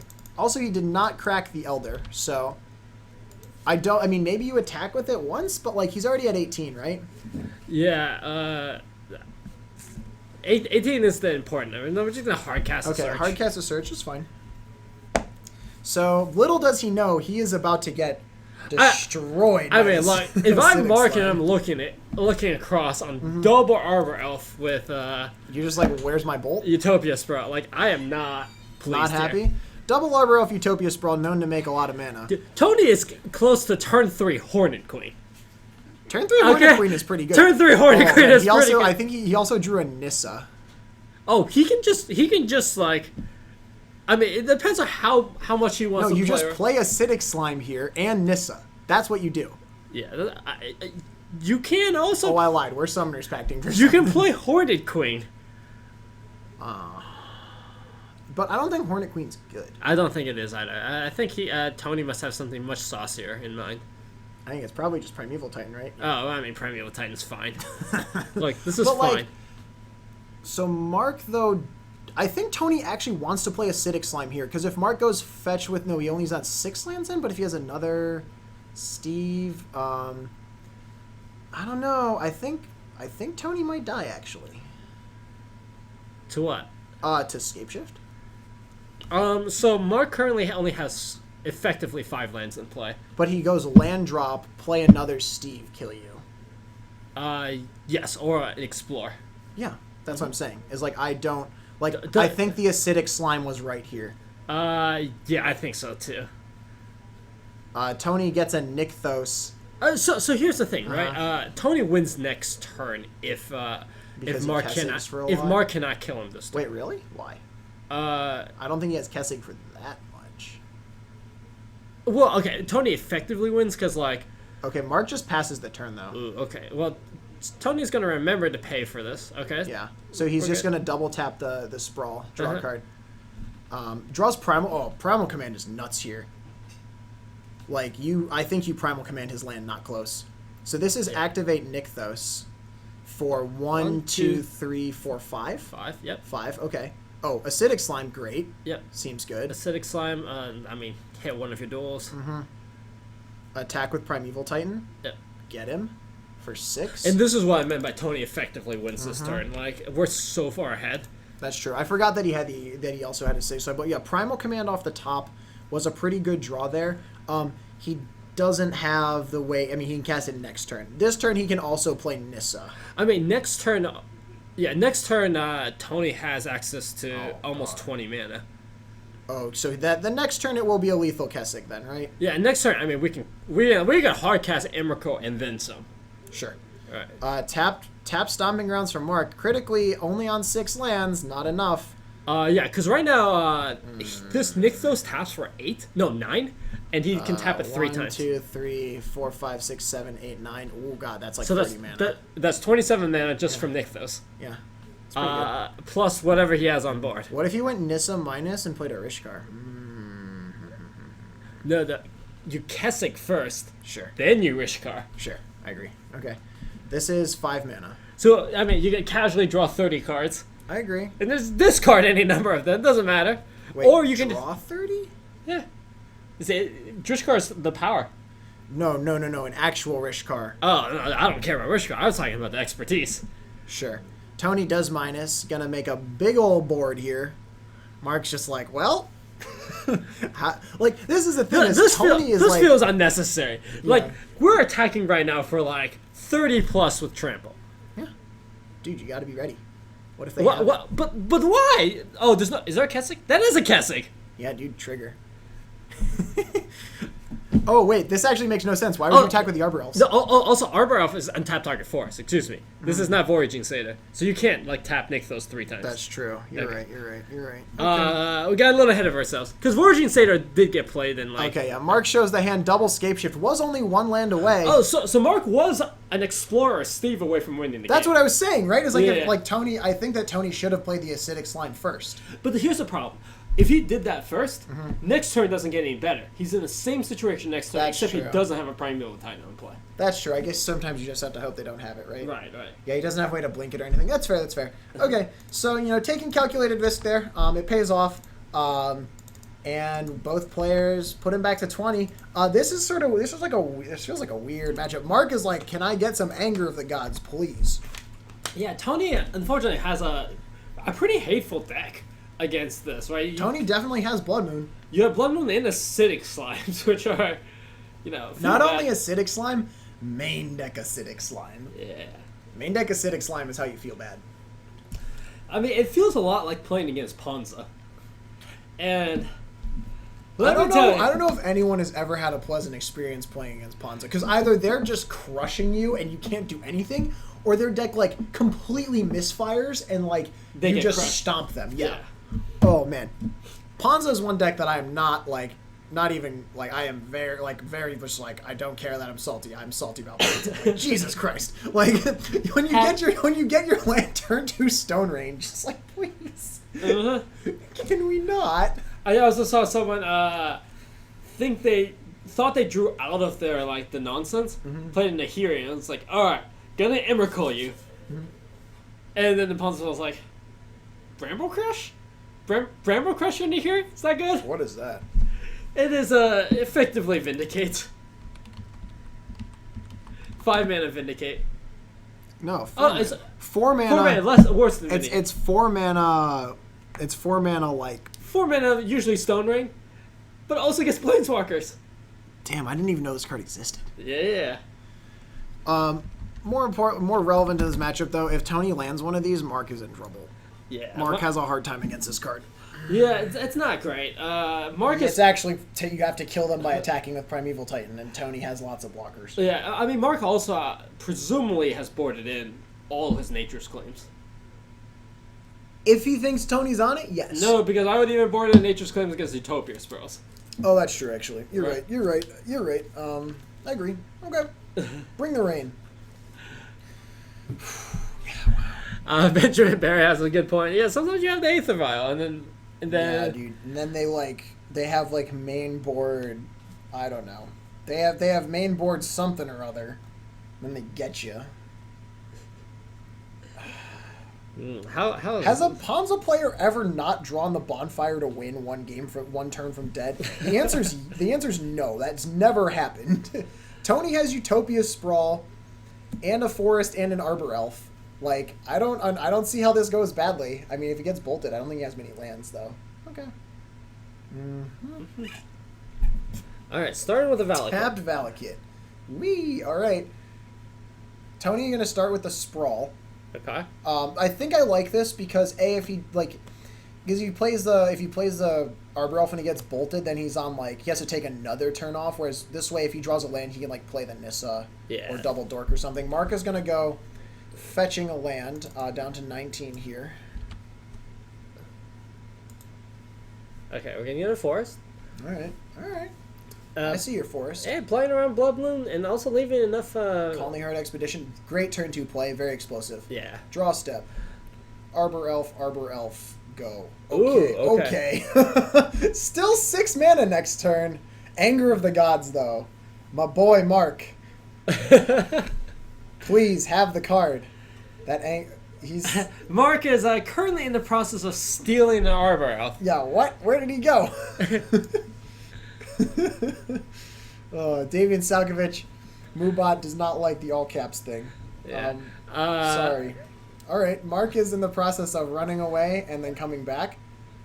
Pithing. Needle. Oh no, it's not a mana ability. Oh man. Oh no. Oh, what a savage blowout. Oh my god. Oh my god. I'm Okay. I'm I'm tempted to use the phrase "it's a disaster." It's close. Tony rips the land though and attacks for 2. Okay. So I mean, no. we're attacking for 5 next turn, which is not Yep. terrible. Gonna fetch down to 16. Oh man, though, if you're Tony, you're just like tilt. That's why you stole the Arbor Elf. Yeah. Oh.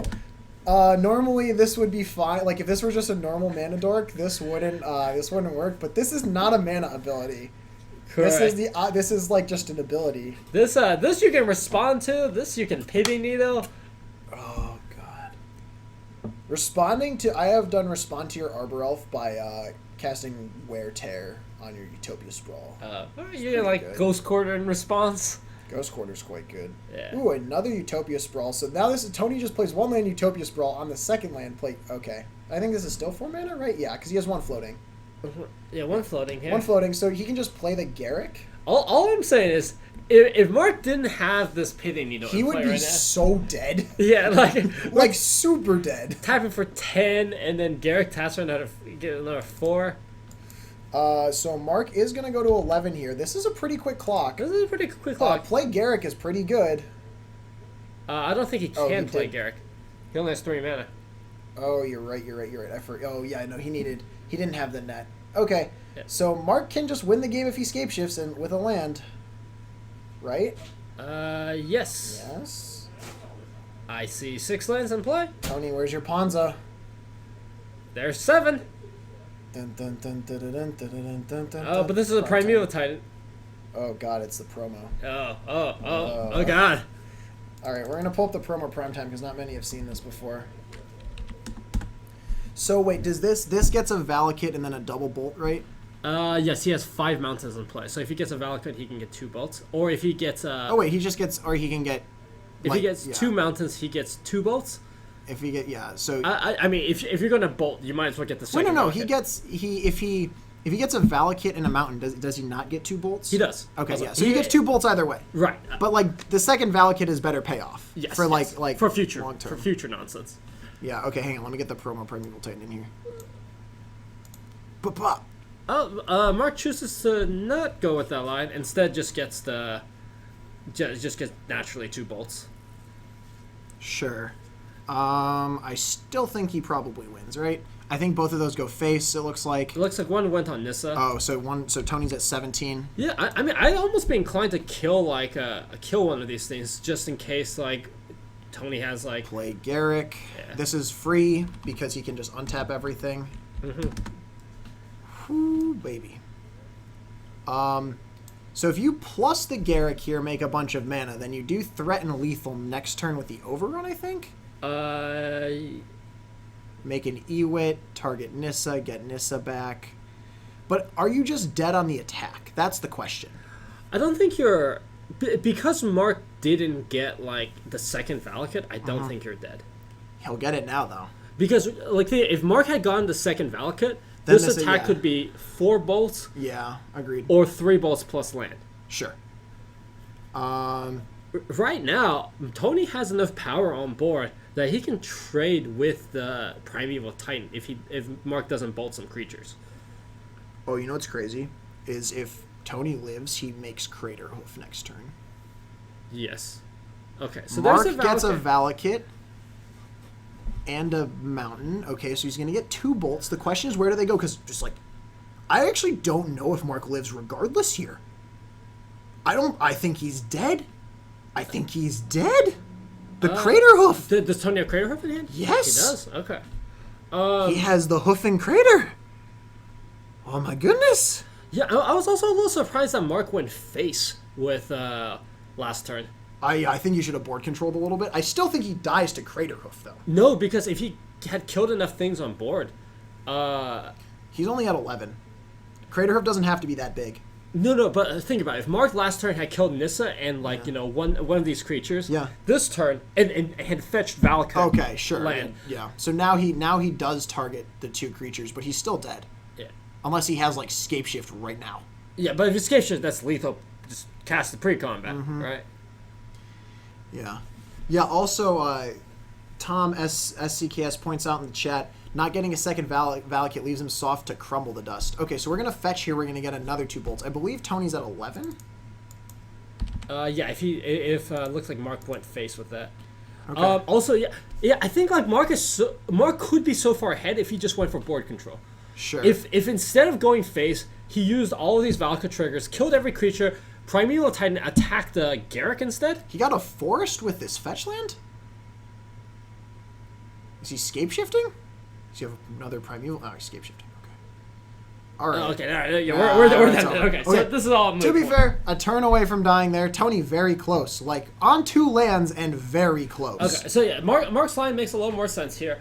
I mean, if you had Scape Shift, you're still so far ahead. Yeah. Because like now you get like the other 2 Valakuts, right? Because you have to remember when you Scape Shift, you don't have to sack all your lands. Right. You only have to sack enough, and with 4 Valakuts in play, That's so much damage. you don't need a whole lot of mountain triggers. 2 mountains entering the battlefield is lethal. I mean, assuming you have 5 others, yes. Assuming you have 5 others. Yeah. You don't even need 5 others. You need 4 others. Oh, true. Right. That's fair. That's fair. So. Yeah. All right, we're gonna go to game 3 here. Like if Mark doesn't have the pithing needle, though, he dies horribly and fast. Oh, very fast. Like not slow, like so fast.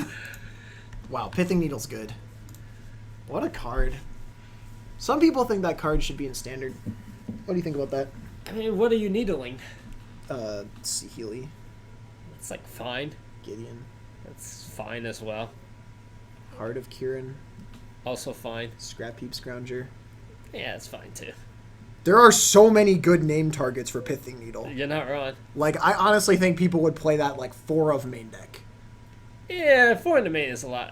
Also, I could see people playing it main. does Pitting Needle and Scrap Heap work? Yes. Why wouldn't it? It depends on how Pitting Needle. I forget the exact way it's Its worded. abilities with the name source can't be played. Or can't be activated. Oh, okay, yeah, that would work. What did you think it was? Well, it depends, because Scrap Heap works from the graveyard. So Yeah, no, depending on it's pithing needles Yeah, from yeah. everywhere. Right. depending on how spinning noodles worked. I didn't remember exactly what it was, but yeah, It's been that a does while work. since it's been around. Needle Marvel as well. Yeah, it would have worked last season. I agree, Davian. Yeah. Or even this season, you still can turn 4 Ulamog people. You can. It's just not very good because if you tap out on 4 and you don't win the game, then they heal you. Yeah, but if you Marvel them, they can't Sahila you. If you Ulamog them, they can't Sahila you. You just hit 2 lands and they can't cast it. Sure. Yeah. That's fair. But like, if you don't hit Ulamog, I mean, it obviously is a lot worse if you don't hit a Ulamog. if you don't hit an Ulamog, We're not playing this deck to not hit Ulamog, though. Ulamog is not always in your top 6 cards. That's true. That's true. It feels great when they spin Marvel and then, like, think a little, and then play a tune with it either. And I was like, yeah, that's fine. Tony says go. I think I saw at least one Utopia Sprawl. He'll keep the Scry top. Alright, I mean, I think he's going to have to fetch it away, though. he's just probably not going to fetch. Yeah, if that's he's fair. right to the top. Like, there's no rush here. There's a little bit of rush, but, like, where it's not, like, urgent. Yeah. Honestly, Tony's just looking for, like, a Blood Moon. I mean, Mark does realize this, I think, and gets a Forest. Mm-hmm. You have to respect that out of any deck like this, like Tony's that's playing, like, infinity basic forests, though. Yeah, I mean, Mark already saw the red splash. It's almost certainly running Blood Moon. It's not clear how many, but like it could it could like be 4. So Tony's gonna double fetch here. Go to 18. Get a forest and a forest. He's gonna play Sprawl Elf. Giving him potentially like 6 mana next turn if he hits a land drop. We can do a little better than that because we can sprawl 1 and then tap that for 2 and play like double elf if we have that. Or a second Sprawl. Yeah. I think he has second Sprawl actually.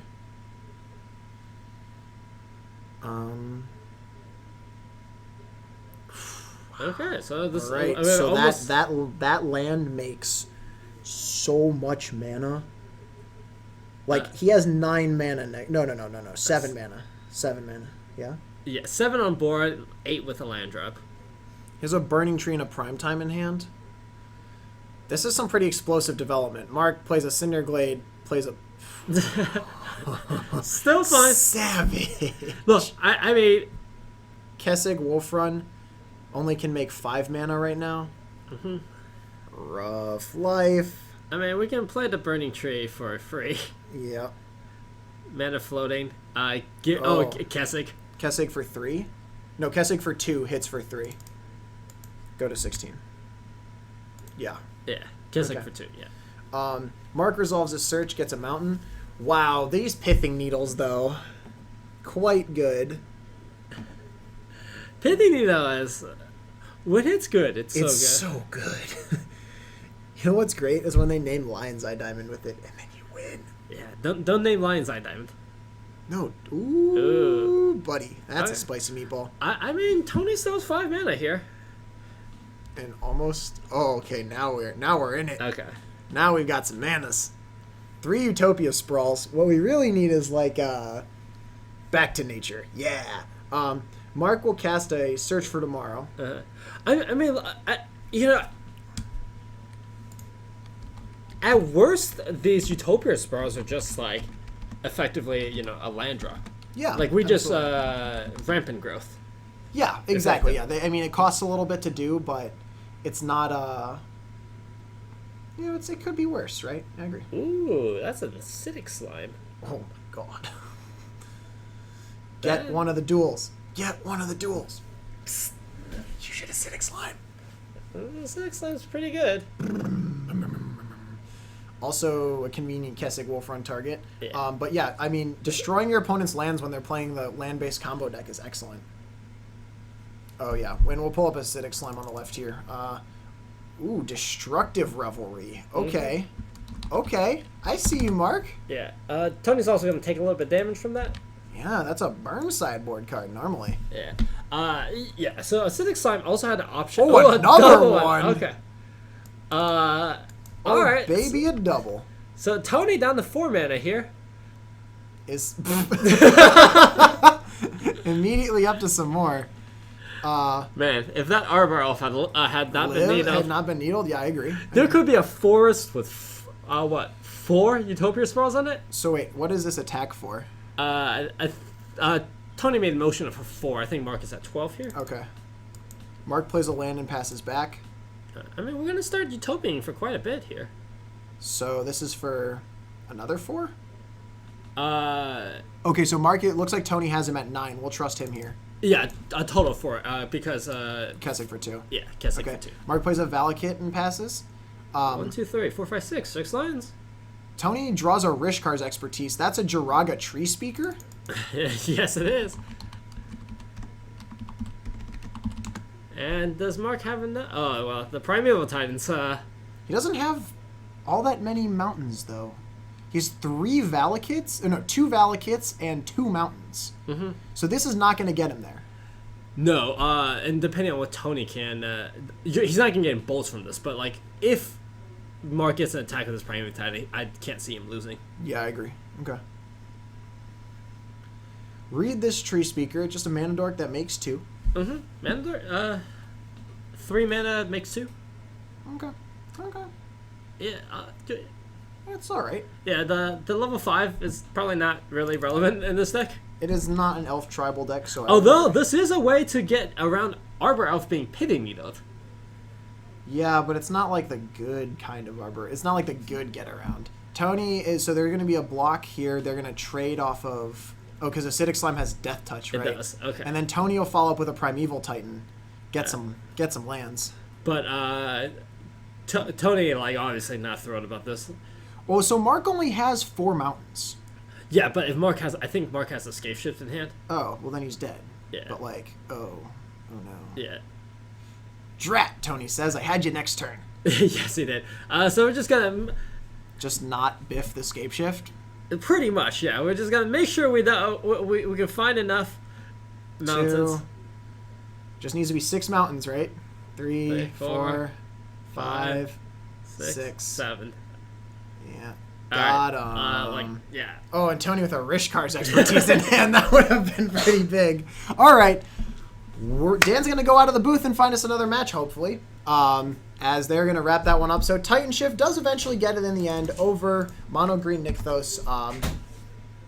Final game score of 2-1. Tony, though, pretty close. Mark notably with clutch Pithing Needles all over the place in games 2 and 3, and Destructive Revelry, which did take Tony off of the ability to cast his Primeval Titan a turn early, which I believe would have won the game. So the double Destructive Revelry, very powerful for Mark there.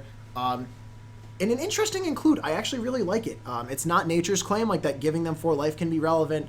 Definitely didn't expect to see it, but really interesting. I think it's a great choice, and it's something to think about for the future. So Mark getting that one. Clutch Scape Shifts when he needed them. That's what the deck does. So good stuff. Good stuff. Hopefully Dan can get us a match, because that would be great. Oh yes, we have some things. It looks like we're going to have Zhao Tan on the right. We've had him before. We'll have him again. He's on Death Shadow Jund. On the left, we're going to have someone on something. And it's some game. Unclear. But there is a Lily on the other side of the battlefield for this deck that's playing Tech Edge, so I'm going to suspect this is like green-black rock. And I don't know who this is, though. So we're going to have a 3 mana here, and I can't tell what the Lily's on some symbol, so it might be a 6, it might be a 1. Zhao's going to tap some mana. He's going to go, you discard. It's a 1, so kill your Lily. Discard looks like a Twilight Mire. Lily will bite the dust. And the passing of the turn. All right, Dan, who are we watching? We are watching Brandon Salgado play against Zhao Tan. And is Brandon Salgado on Green Black Rock? It would appear so. And what are the life totals? Brandon is at 15 and Zhao's at 11. And Brandon's also up a game. All right. We just saw Colligan's Command take down a Liliana of the Veil after. So, and it looks like Zhao has been like aggressively fulminatoring this game. Yeah. Seems pretty good. He also has a Liliana in hand. That's also excellent. Play Liliana, your opponent has fewer cards in hand than you do. He also has the ability to play Liliana the Last Hope and minus to get back a Fulminator Mage. I kind of like that. Like, you're really taking Brandon off the lands here. Yeah, but in Brandon's deck, you can pretty much cast anything off of what is represented here. Yeah, but not if he loses another land. Yeah, if you lose another land, like if we lose that, it's kind of hard to tell. Is that a forest or is that a swamp under the overgrown? I believe it's a swamp. But Zhao will play the Liliana of the Veil, plus a discard a Tarmogoyf. Brandon pitches a Damnation. End of turn, Abrupt Decay will take down the Liliana. Notably, Brandon down to 1 card in hand and Zhao with, like, lots of stuff. Right. You know you're ahead when you discard Tarmogoyf to Liliana. Well, I mean, because he can play the old Lily, or the new Lily, and minus to get it back, right? Yeah. These Tarmogoyfs are large. I believe 6/7. Is there a sorcery in the graveyard? Why? Wait, what's the... Mishra's Bauble. Oh, yeah, okay. Yep, Tarmogoyf is a 6/7. I do see the bauble there. Ooh, Tarmogoyf die. So we're going to get the Mishra's Bauble. Going to look at your opponent's top card. What a weird card, honestly. We have a Fatal Push in hand. And a Death Shadow. Like, we have everything we want in the world.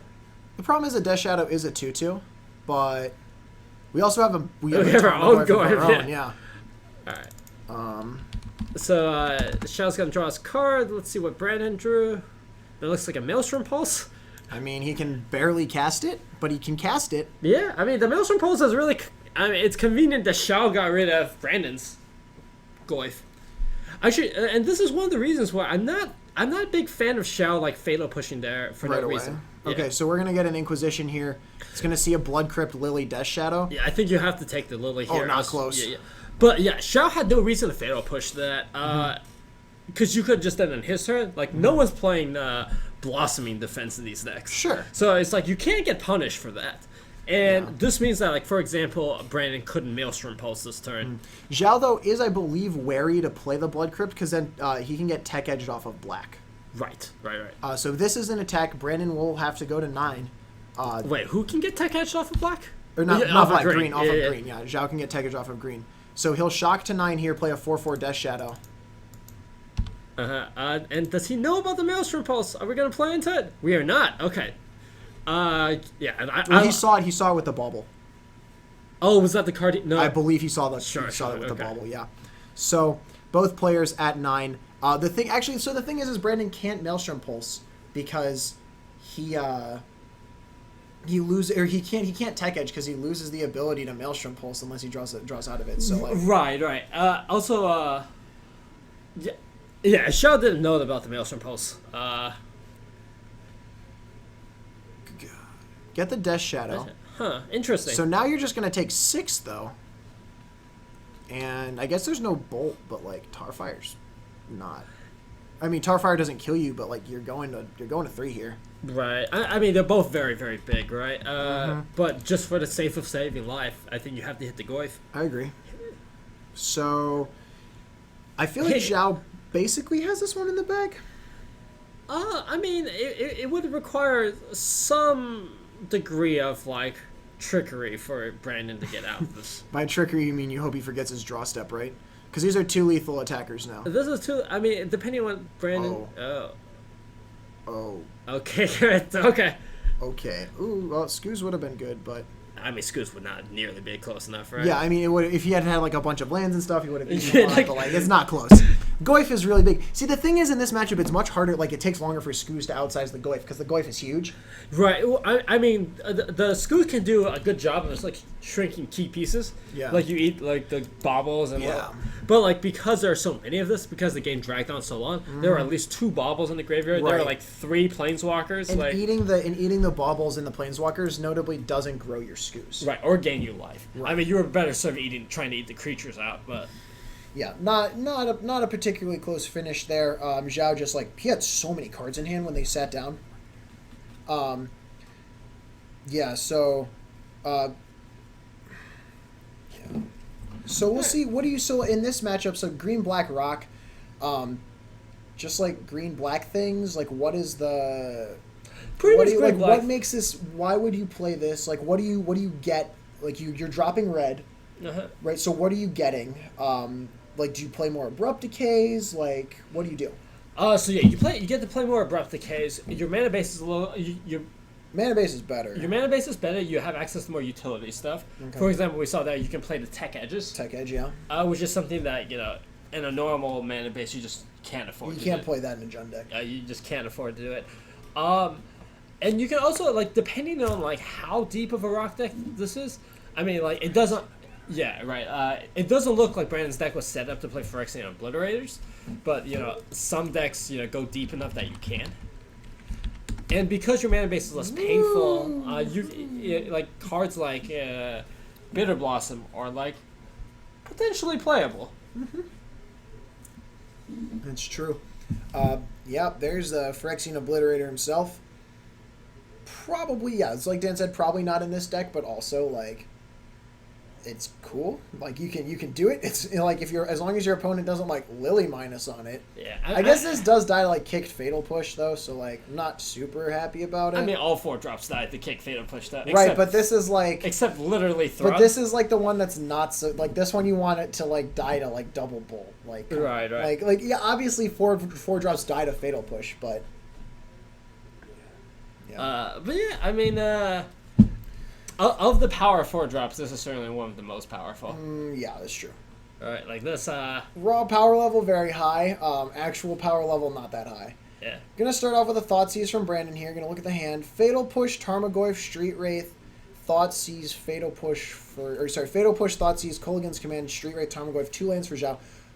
Interesting that the Thoughtseizers are in post board. What are your thoughts? Yeah. I think the fact that this is the Shadow Jund as opposed to just Jund makes it a little more defensible. Does it make it defensible from Zhao's end too? Yes, because Shao needs the 2 life loss. Oh, that's okay. Yeah, sorry. Yeah, that's an enabler. Looks like Brandon electing to take the Thoughtseize here, which to me might suggest he has a follow-up discard spell. Right. Keeps Zhao off of curve. Zhao draws a Traverse. Not online for a bit here. Yeah. So for Shao, for Brandon's decision there, like there were a couple different lines you could go into, right? You could take the Thoughtseize, protect your hand, and then like perhaps if you have more disruption, that's fine. You also have the line of take their threat. You can take the Goyf. Yeah. But that's problematic in that like he has K command, so you can always buy it back. Right. So like you can also take the K command, but like that's so slow. If you can apply pressure, it's obviously Doesn't not matter. good. Yeah. Or you take the Fatal Push and you try to like compete on board. Right. So a lot of different options. We'll see what Brandon's hand has, right? Like if he, like clearly if he runs out of turn 2 Tarmogoyf and Zhao pushes it, like we're not happy. But yeah, based on like what we saw, presumably Brandon has more disruption, or he's not interested in playing creatures right now. Zhao gonna cycle a Street Wraith, go to 15 here, so getting ever closer to being able to play the Shadow. Draws a fetch land, and we are 1 type away from. Yeah, we are 1 type away from having Delirium online. Draw another Fatal Push. So yeah, so Brandon took turn 2 off. This is So he maybe he's protecting a 3-drop. Yeah, I mean, so Brandon must have like Fatal Push or like Abrupt Decay in Decay. hand. Absolutely. Yeah, I can't see you really wanting to go without that. But Zhao now, so here, do you think you just you try to play Goyf here? Yeah, I think you just do it. Yeah, right? I mean, like, put yourself to 12. Death Shadow's a 1/1. Traverse still not quite online, but we're getting there. It'll get there. I mean, you need to lose an instant, right? So like we know he has the Kolaghan's Command. He also has the push. The problem with Kolaghan's Command is presumably you're getting back a creature. But Dude, get back Street Wraith cantrip. No, like Shao's Goyf here is going to die, so you're going to get back the Goyf. Right. Well, I mean, yeah, this is very good for him. Yeah. I mean, there's also the argument of like leaving, like just passing the turn if you have the K. Mm-hmm. But not having the K, like and having a K command in hand, I Yeah. like this play much more. Right now, so the big thing here is, does Brandon follow with the Liliana? Right. Well, Brandon probably doesn't have Liliana, right? Because if he did, he would just land Liliana minus you.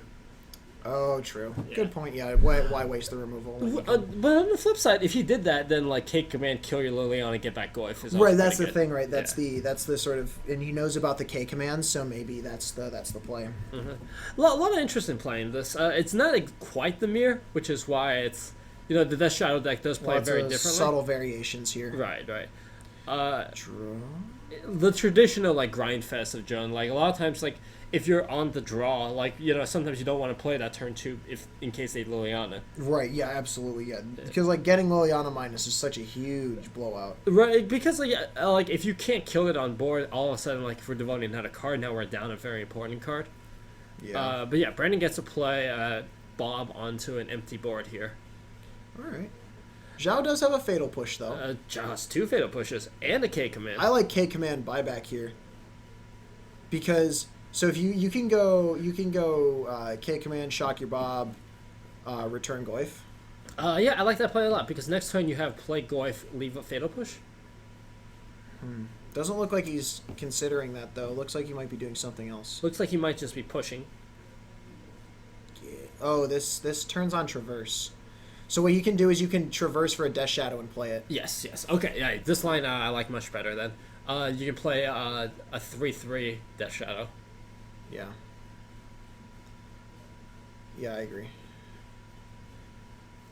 Yeah, because he does have sorcery, land, instant creature in his own graveyard.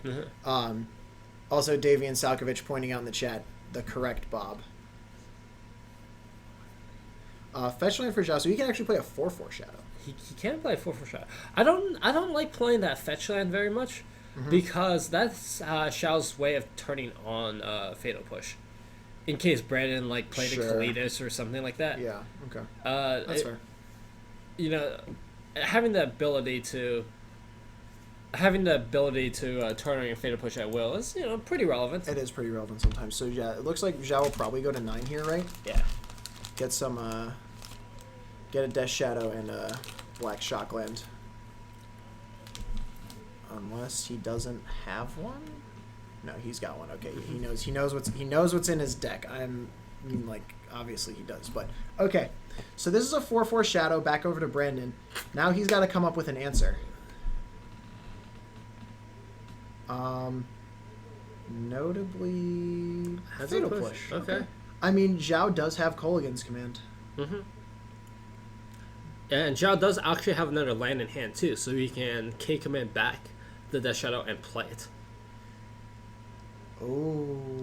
A play back a bigger one. Or just like play this Tarmogoyf.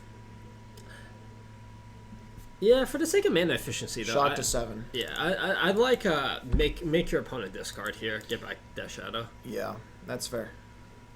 Because Brendan's Discard Tech Edge. okay, so like Brendan has been hitting all of his land drops, so either he's like tremendously flooded or he's holding on to removal. Yeah, so there I sort of like in response to the Kolaghan's command Tech Edging, so he doesn't immediately play the Shadow. Yeah, just full mana. Oh, that's right. Yeah, it's all in the main phase. Yeah, you're right. You're right. It wasn't at instant speed. Okay, so but Brandon rips a Pulse and kills the Death Shadow with it. So, but I mean now he has to deal with. Okay, so Tech Edge one of the green sources. Okay. Wait, how does he Tech Edge without tapping an additional land? Oh, I It think doesn't. It's not Wasteland. Untap here.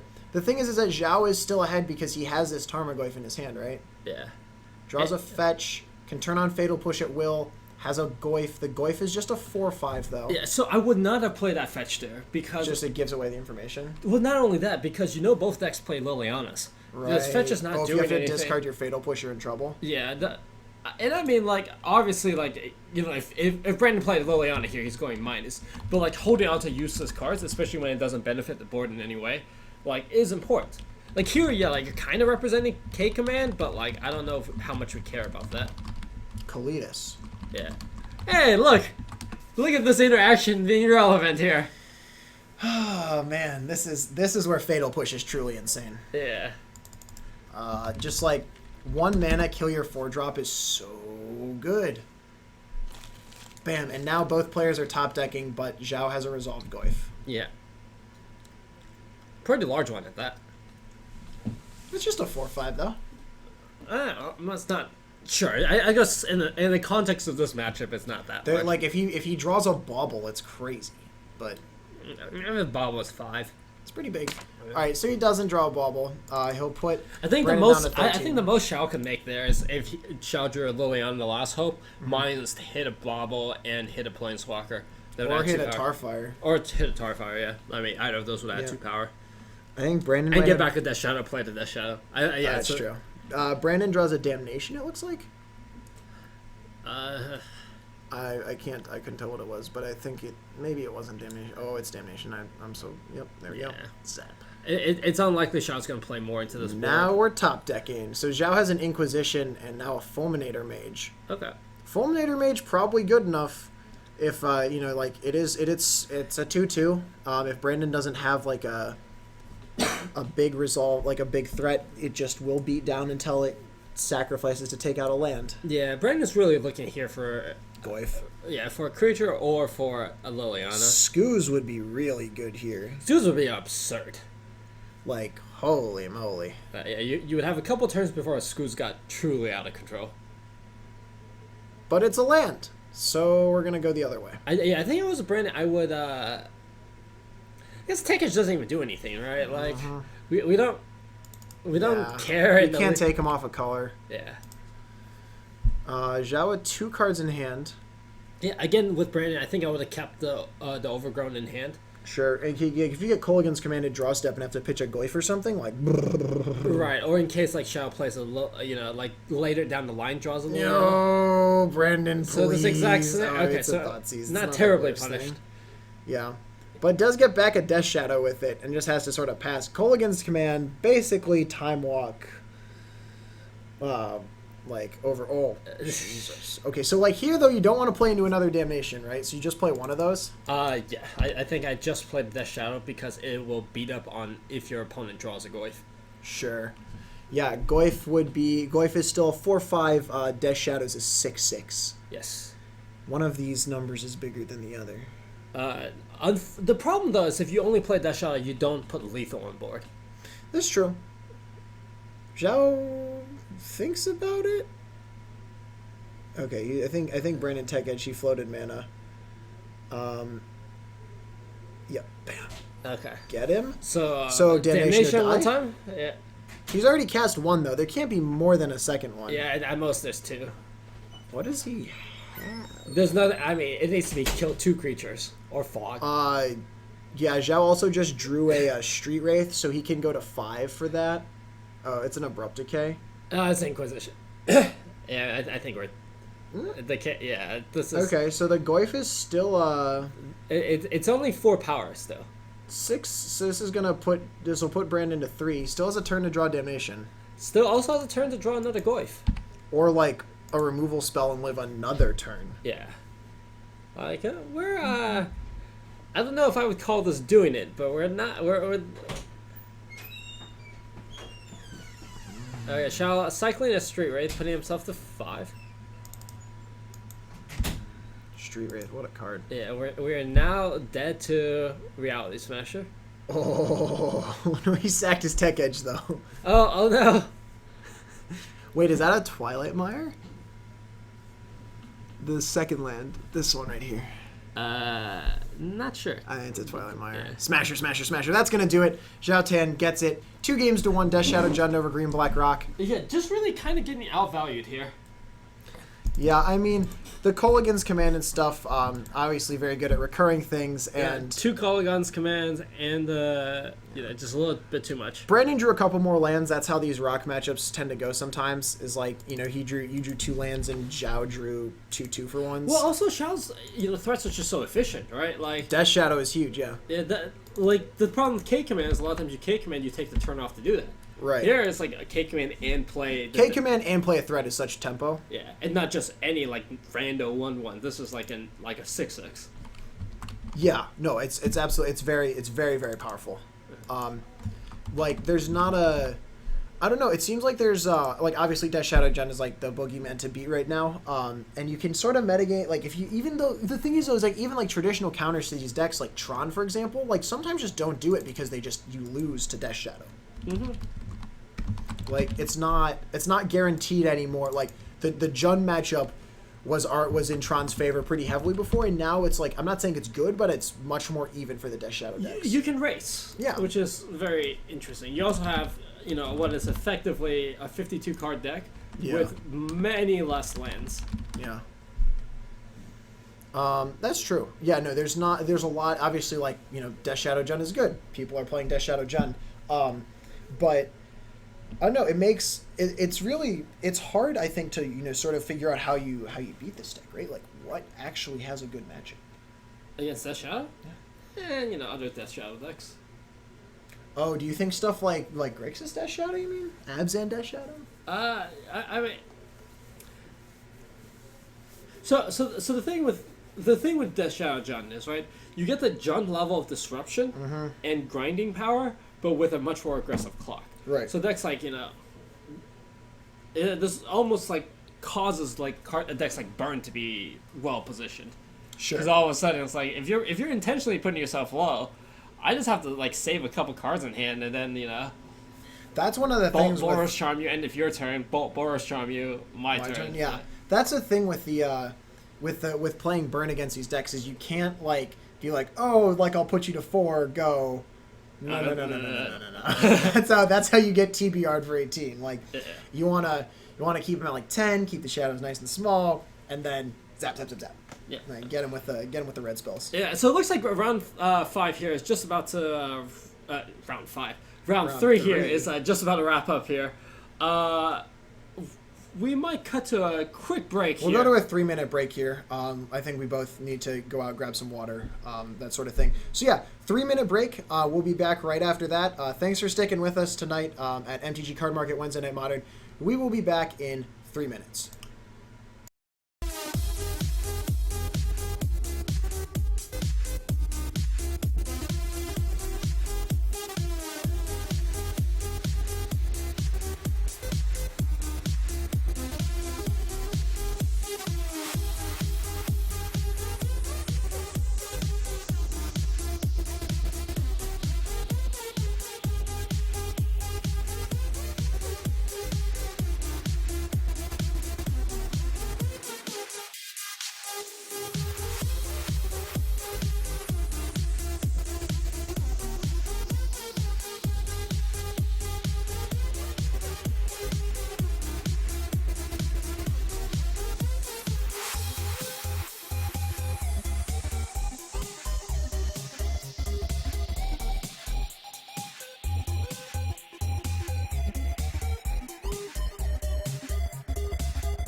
All right, and we're back just before round 4 here at MTG Card Market Wednesday Night Modern. We're still waiting on pairings, but I believe everything was finishing up, right? Yeah, we should be getting pairings here shortly for the last round. Amazing. That's good. That's good.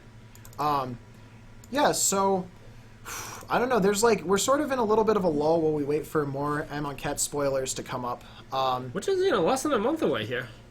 It is less than a month away. Actually, I guess the release is exactly a month. The release is exactly a month, as you can see on our new side thing. MTG Card Market will be hosting a pre-release that weekend, 422 to 423.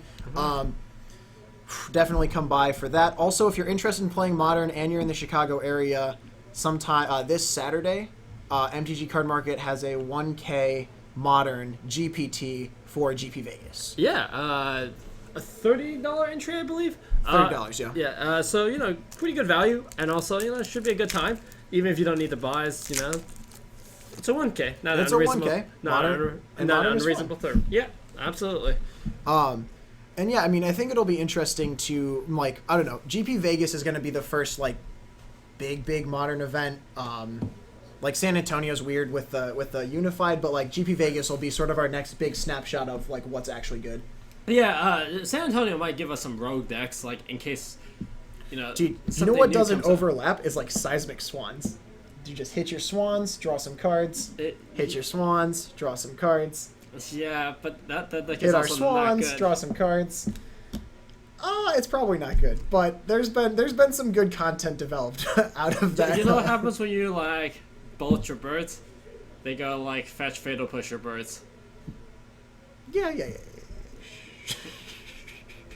You know what else can happen in a deck that runs like 40 lands? Draw non-lands. Yes, your opening 7 is Seven 7 lands? lands. Okay. Well, we have some pairings for the last round. What do we want?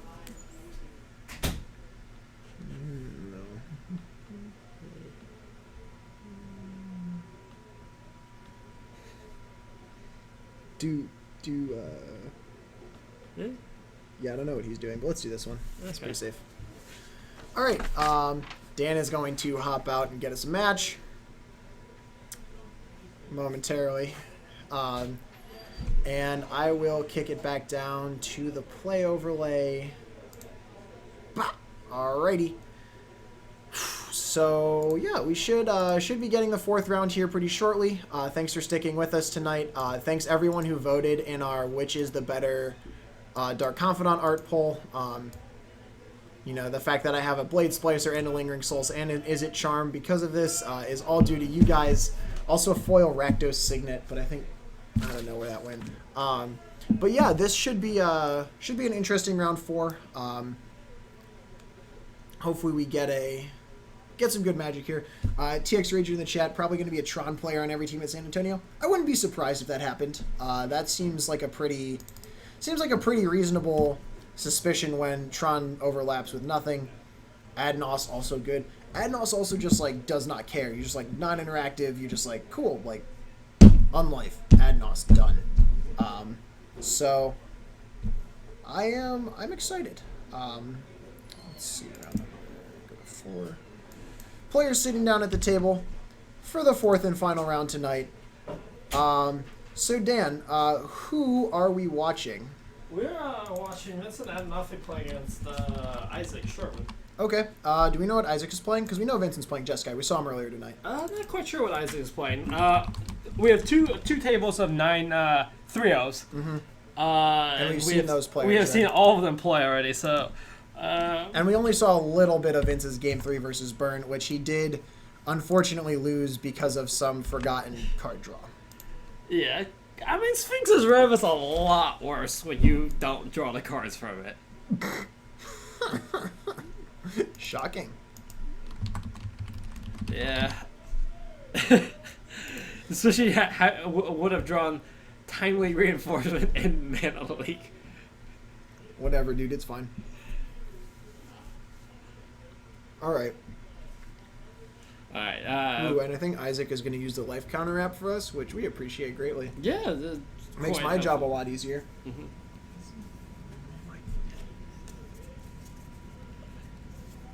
Alright, so Starting off, yeah, and again, Isaac has played a lot of things. He's played Eldrazi and Taxes. He's played Elves. He's played regular Eldrazi. Basically everything, right? Not basically everything, but he's played a lot of different decks. Yeah, also Elves. I said Elves. You did say Elves, Uh-huh. yes. As in fact one of the first things you said. Uh-huh. Yeah. That you know, it's fine.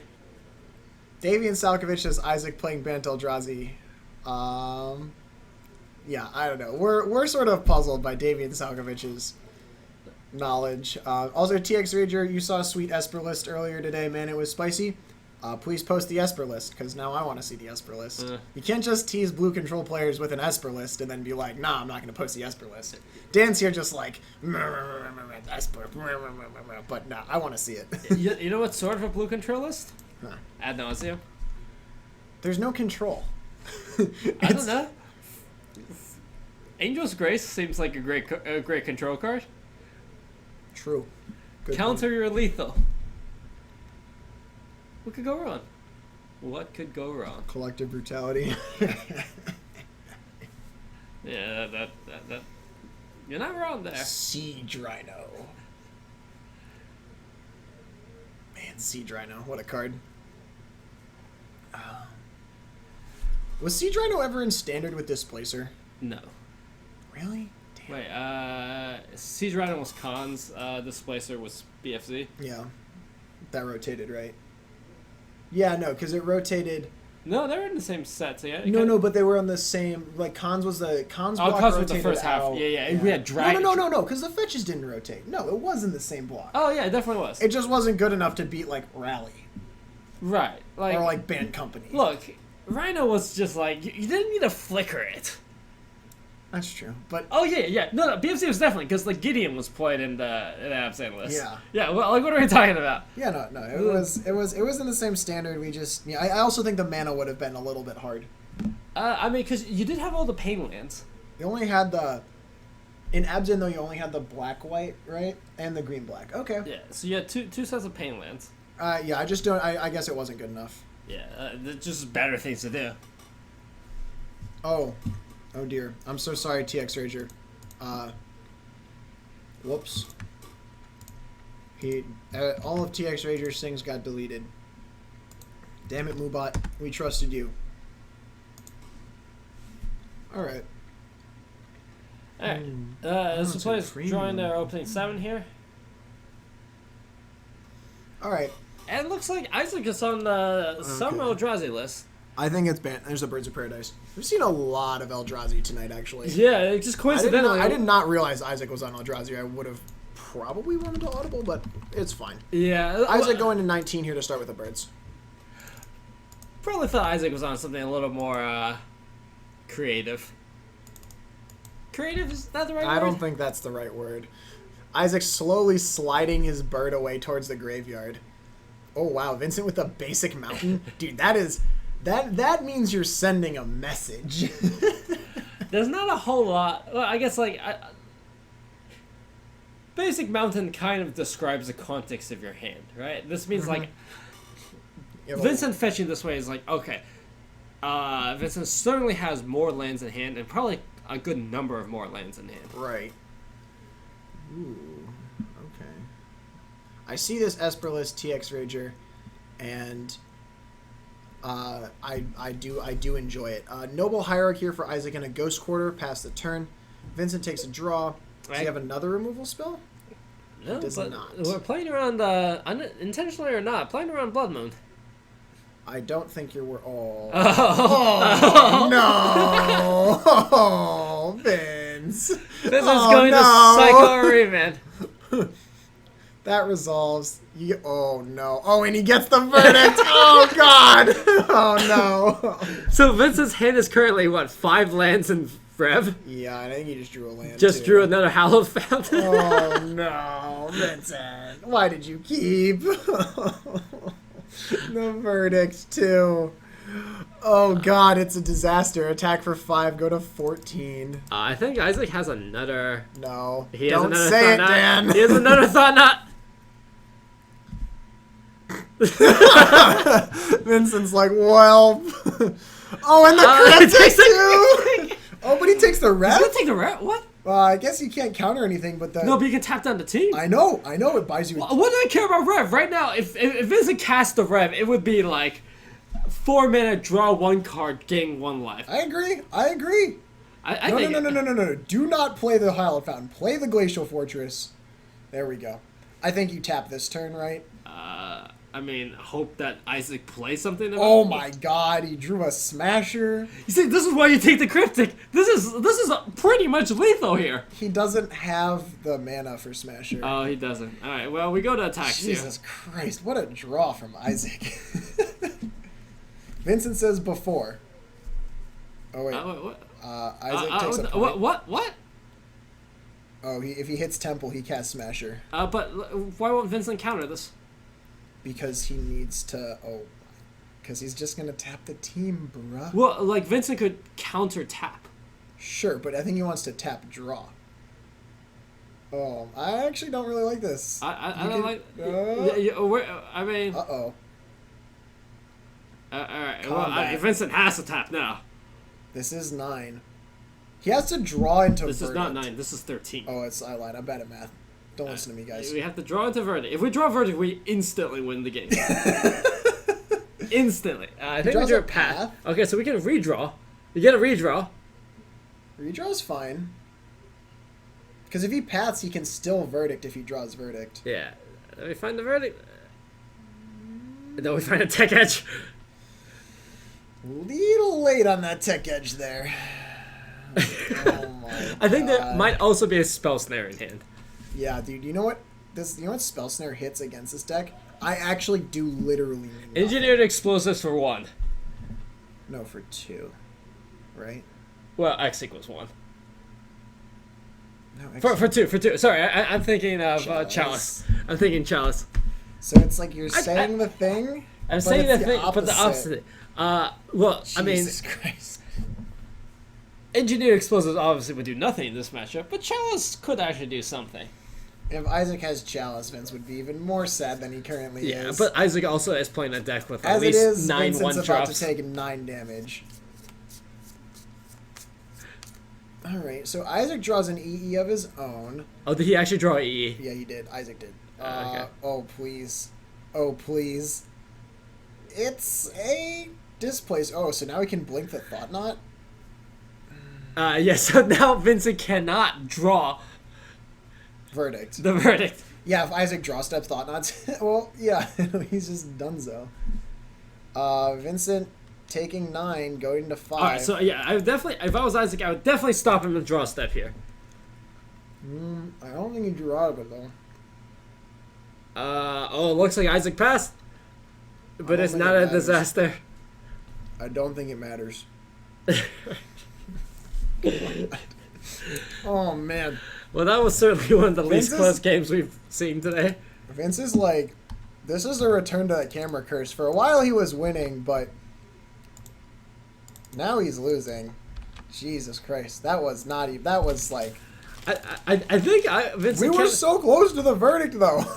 I mean, I think Vincent Cass had a reasonable hand, right? Like he probably And kept Bolt, Remand, Verdict, yeah. and that's like a fine hand. Yeah, it just gets like insta-countered by everything Isaac was doing. Okay. I'm going to say it now. I've said it before. I hate Cavern of Souls with a passion, and it should ETB tapped. Nah, this is fine. No, I don't think it's Yeah, fine. you have to choose a creature type. It only makes colored mana for one creature type. I'm going to come over there. That's really important. Like, sometimes you play this in John, and I was like, do I name Human for Huntmaster, or Vampire for Olivia, or Beast for Thragtusk? Like, I can only make one of these things uncounterable.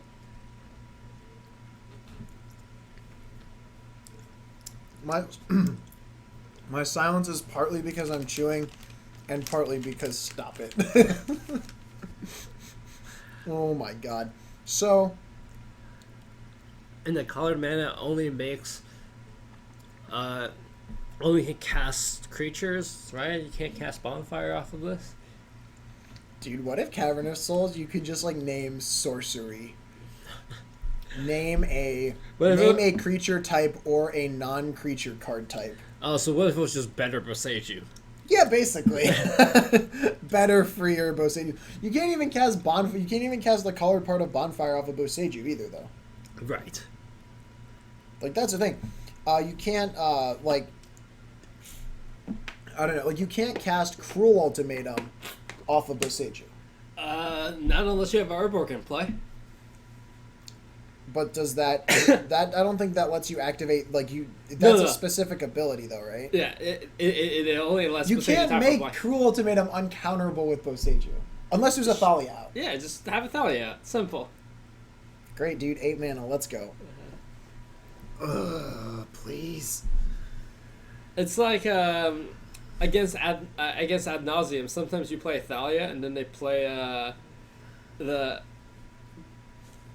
what was it? Sunburst 2? Cost 2? Pentad Prism? Pentad Prism. They play for 3? Pentad for 3. Yeah, dude, and then you lose because that's like... it's just like 3 mana. Let's go. Alright, gonna go to second game here. Vince knows what Isaac is on. Vince seems like he has a reasonable hand, barring a Cavern. I see like Helix, Mana Leak, and stuff. Right. Isaac, I think, has a Cavern. I see a Cavern. I see a Path. I don't see much else, though. You saw a Drowner, too. But, like, Cavern with Mana Leak isn't the worst, but Cavern with, oh, God. Cavern with Mana Leak is really bad. Cavern with Remand is, like, whatever. Vincent also has an Ajani in hand. If he survives long enough to play it, it's, like, alright, I guess. It gets smashed by Smasher, though. Please! Oh my god. Sky Spawner, Sky sure. Spawner, sure. I think you just Helix here, though. Yeah, just do it. Helix the big one. It just doesn't kill anything else. It kills Displacer. It kills but, like, Displacer, which is relevant, but like Isaac Isaac would have let off on this. Yeah, I still think you killed it. I think you kill this Sky Spawner now. Yeah, we're gonna 23. This just like sets up your Ajani a little bit better. Yeah. The thing is, if you don't kill it now, how are you ever dealing with it? Right, like you just like don't waste the mana, just do it. Alright, so Vincent thinking about which land to play. It looks like it's gonna be a Scalding Tarn. I think he has his hand is there's an Ingrid? No, It's a Bolt. Okay. So This also that's the thing is like this also kills Displacer, so like never afraid. yeah, Vincent is thinking about bolting the Scion though. Just to take him off of the mana. Yeah. See, look at Attack for 1. but look at this. Like the Ewit is, you know, Absolutely uncastable. yeah. Also counterable, and it's like, no man. I Look. swear to God, Dan. Temple Pet. Ooh. Ooh. That's Alright, not an this exciting is- turn. This is a recipe for getting a Johnny here. Yeah. I think you just like plus the Ajani on the Scion. I mean, I would just plus it on the Temple, right? There's no reason not to. It lets your Ajani pressure him more. Yeah, sure. I mean, I guess the mana difference is the same too. Yeah. The only difference is the color for non-Eldrazi spells. So yeah, I think plusing on the Scion is just better. Yeah. You know, alternative, Vincent can also bolt the Scion if he wants to really constrain Isaac's mana. I actually sort of don't hate that. Like you put him on 3. The thing though is like if you have leave the bolt in hand, bolt and a Johnny can like kill a Drowner.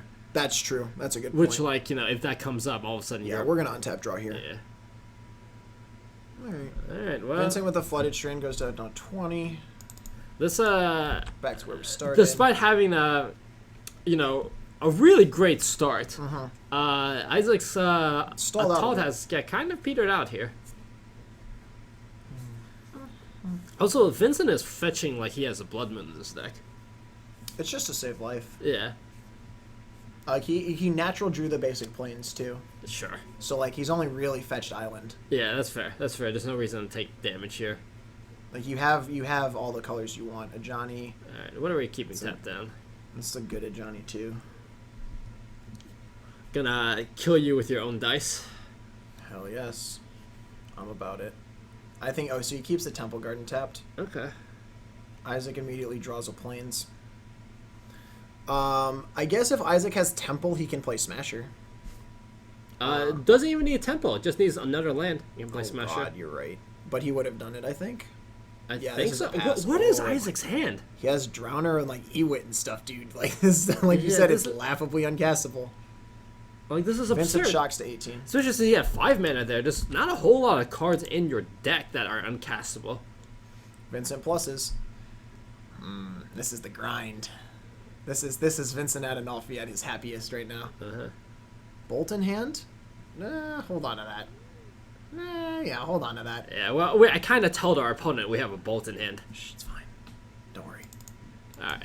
I mean, Isaac to 19. I mean, the bolt play no longer is unreasonable, though, because it's Sure. very clear that Isaac has either mono lands, Or mono 6 shrubs. yeah, Or or like Path to Exile, for example. That's one of the things about this. So Vincent is not playing like the Kiki Resto that he played for a very long time. Yeah. And it just like shuts off your opponent's removal until like the right, very but end like, of the game. Isaac doesn't have that many, so you have to be like extremely unlucky to draw multiples when you. That's only true. have If four, he has, right? if he has like 2 yeah, I think he has Drowner, is I think what he's building towards here. Yeah, I mean that's the only card. And that he makes sense. definitely has another land. So this turn I think will probably be land Drowner off a Cavern. Yeah, Interestingly enough, pretty good. yeah. We'll see. Oh wait, no, he needs a 1, 2, 3, 4, 5. Okay, yeah, he needs a land, but he can do it. Yeah, we'll see. Isaac, so attacking is a little risky in case Vincent wants to Like bolts in combat. or like snapcasters in combat. Unfortunately, there's not like anything in the graveyard that's like exciting the snapcaster back. But like, I mean, if you heal, you can like Helix Face, I guess.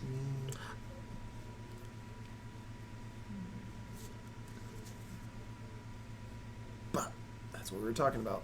yeah. So now, what Yeah. do you do? I think Isaac has like 2 paths and then some stuff. He has a Thought Knot he can play here. Thought Knot's uncounterable too. Yeah, which is not terrible. If you're gonna do Thought Knot, I think I would have let off on it. I agree. Vincent has a Cryptic, which is probably going to get taken. Mana Leak feels bad. I mean, the cryptic one line I don't hate is balance your Thought Knot. Yeah, here we go. Draw a card.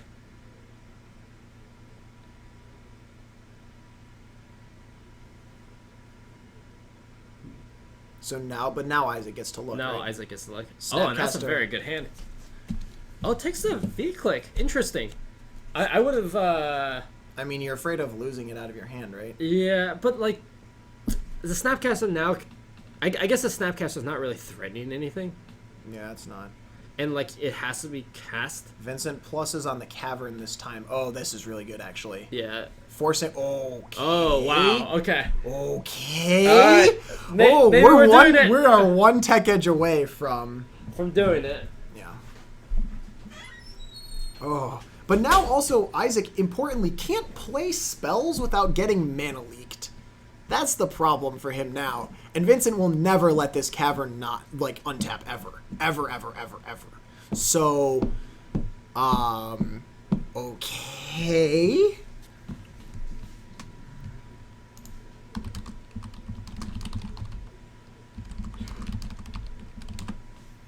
Play a land. Know that your opponent has leak here. Or don't do anything and leave the Ajani in play. Dun dun dun! What you gonna do? What you gonna do? What you gonna do? Yeah. Wow. Okay, so now the long con.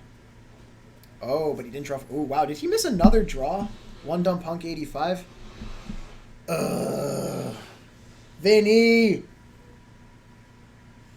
We'll talk to him after the match. Okay, so some lands get tapped and a Drowner comes in. And Vincent says leak. So Vincent apparently missed another draw trigger according to chat. He only drew from either the Cryptic or the Thought Knot, but not both. Yes. That Because you get happens. to draw 2 cards. But I mean, look at Vincent's position. Like we're well ahead. I mean, so the thing is now, I mean, they're not going to back it up. No, They no. might have him draw a card, though.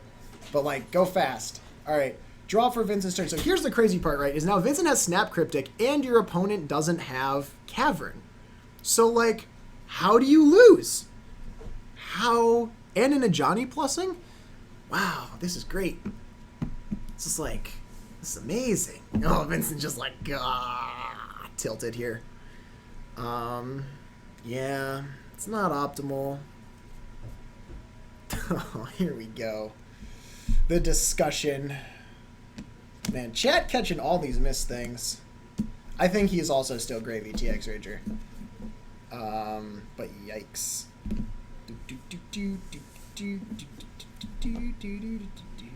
Okay, so they're figuring it out. Is he tilted a little bit? I mean, I would say he's not thrilled. We'll use that as the baseline and go up. This one I think is a little less defensible for him to draw the card because the Thought Knot is a trigger. Whereas, But like, isn't it Isaac's trigger? it is an Isaac's trigger, but you know. I feel like drawing cards off of Sphinx's Rev is like mandatory. It is mandatory, but so the ruling there was that I believe while we went and informed them of this, they like had passed an entire turn cycle past that. So now this was 2 turns ago that you forgot to draw 2 cards, and that's a lot to back up. Okay, so basically now Vincent has tapped the Cavern down successfully and has Snap Cryptic. That's the story. Yeah. So what Isaac needs to do here is to draw another Cavern, and then play Reality Smasher. As that has not happened, we're in rough shape here. Because Vincent is, I mean, like, we're almost at Armageddon range. I think we are. Yeah. We're going to get there. So I think you Snap Cryptic here, because you just protect your Johnny as much as you can. Oh, blink? What are we blinking? No, we're he's playing another thing. He's playing another thing. Okay, so this is going to get Snap Cryptic because it's an Eternal Witness, I think. So like like Vincent's route to victory here is to make sure that Johnny ults. So you could save the Snap Cryptic for next turn to ensure. Oh, and you just get tap through, their team. and tap the team, right? Ooh, but then and then I guess you just have to deal with the board. Alternatively, one line you could take is you Cryptic counter the E-Wit Bouncer Displacer, and now you have to draw exactly Smasher. True. Yeah. Okay. Oh yeah, looking back, we probably should not have informed them that they forgot the Drowner draw. Not the Drowner, Really? the Thought Knot draw, because Really? that's a mistrigger, and I mean, you can just do that. Okay. But isn't it Isaac's trigger? Can we pull up Thought Knot? He's the source of the trigger, right? So it's his to recognize.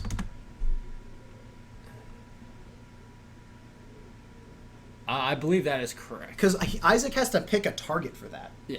Target opponent draws a card. So like you can, in a multiplayer game, a different person can draw from your Thought Not Dying. Yes. Like, Strange. yeah, Isaac chooses not to cast the Ewit there. Perhaps knowing that the Mana Leak exists. But now he's just in trouble, right? Like, Yeah, I mean, is there a Smasher in the graveyard? Like, I don't know what we're holding this E-Wit for. I don't know, but Vince literally only has Snapcaster in hand right now. Isaac draws another land, so he can play the Thought Knot with Leak backup, but I don't think it's going to be enough here. Yeah, so one line that Isaac could have taken a couple turns ago is if he can't beat the Johnny, we stop playing lands. Yeah, but we're playing them. Because if Isaac had like 3-4 lands in hand, Yeah. I mean, yeah, obviously it's really bad if a Johnny ults. But at the same time, like, we can rebuild. But Now, we're not doing that. now we can't. So Vincent is. So I believe Isaac tried to go to attacks here. Vincent probably flash and Snapcaster target Cryptic. Cryptic. Yeah. Or Bolt. So Isaac does have a path. So Yeah, I mean, like, whatever Vincent targeted, though, it's fine. right. Yeah, he's just gonna get to block here. Yeah, I think he targeted Cryptic. But and then Isaac is like, do I cast into this? Well, I mean, there's nothing he can cast into this. Like, he can just Cryptic this. I don't know what Vincent targeted because I feel like we would have seen a response here. I mean, presumably it wasn't Cryptic, right? Else we would just snap that off. Might have been Bolt. It looks like it was Bolt. Vincent shows him a hand that has 2 lands in it. Okay. So like, Ewit. Ewit. Okay, get back. Do you have a fetch land? I don't think so. What are we getting back? Because you're about to lose all your lands. Oh. Oh yeah. Oh, yeah. Oh yeah. Uh. Did he miss it again? No, he. Oh, I think he might have missed it again. Oh, he did miss it again, didn't he? Yep. Vincent! He did miss it again. He did. Not that it matters because we're so far ahead, but But he missed it, right? yeah. Yeah, Oh he my- did. Oh man. No. He drew for turn, I believe. No. He bounced the thought knot. He needs to draw 2 cards unless he picked a different mode, right? No, he counter you with bounce. So you only draw 1 card. Oh, from that. you're right. Yeah. Okay. So we're So Isaac actually gonna path his own displacer here. We're fine. Okay, it's all good. Isaac paths his own displacer. We're back up to 2 lands. So the problem here is that Yeah. the problem here is like Isaac is just running out of like raw land count. Sure. Oh man, this is where Vincent wants to be in the red zone with the Snapcaster and his opponent on 2 lands. Isaac is running out of raw land count. You're correct. Yep. Okay. Also, yeah, chat definitely got it right. Vincent did draw correctly. It's He fine. did draw correctly. Yes, It's fine. it's fine. Totally fine. Nothing to worry about. Did he gain life from this lightning helix? I don't know. I don't think he did. Isaac does find another land though. Vincent draws. I honestly don't think he gained life. Oh, maybe they're just like not updating this thing. Yeah, I mean like, Isaac's putting a brave face on, going through the motions, but like, He could win how? by literally drawing blue source playing or like getting a blue source playing Sky Spawner. So the thing is, Vincent has a Crucible out, right? Yeah. So he's going to just pull all of the fetchable lands out of his deck, Right. which would mean that the remaining lands in his deck, Or Colonnade. Tech and a Edges, couple- and then like random like a couple glacial- check lands. Yeah. Which means that like the vast majority of the cards he's going to draw are gas. That's true. Now, Also, Isaac like found a forest here. I'm not sure that's what he would have found if he had a choice. So he might be off of the blue for the yeah, whole like game. maybe he's playing around the Tech Edge, you know. Believe. Oh, he draws a cavern. I don't think it matters. Oh, Cameron, that's a start. Oh my god. Oh, he plays No, a thought knot that got bounced. Yeah, that's also a start. Vincent says path with it on the stack. Draw. Get your, all right, take your D-sphere. Get the D sphere. Sure. Go to Isaac's Vince. Isaac's out of basics though. Oh god. Oh, okay. Now we are dead. The Tech Edge log has been established. Now we're done. Oh my god. Alright. Ancient Stirrings? Oh, Noble High. Oh, attacks for 1. I mean, Go. Isaac can't play another land. I mean, he can, but like, it's not great. Attacks Attacks for for 2! Oh no. Is Vince not going to be able to kill Noble Hierarch? Look, if Isaac draws a Thought Knot here, he attacks for 7 and puts Vincent on a 2. No, a turn Smasher, clock. a Smasher. Smasher. Oh my god! Attacks for 3.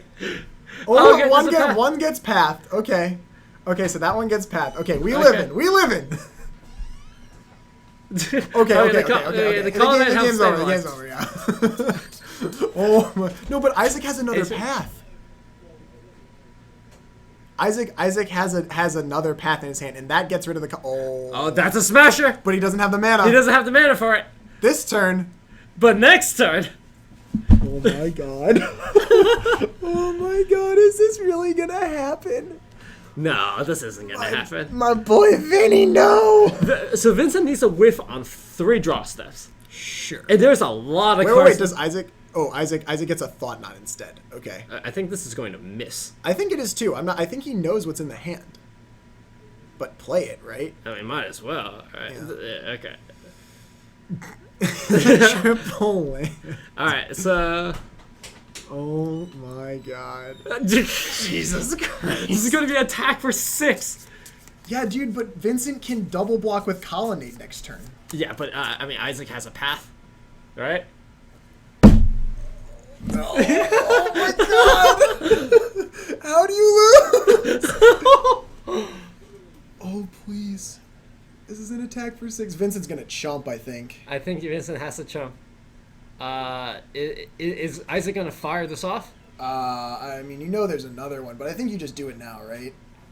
I don't hate just Here we go. letting it get eaten. Oh, Vincent's gonna... Ooh, that's so smart, actually. He tech edges his own Colonnade.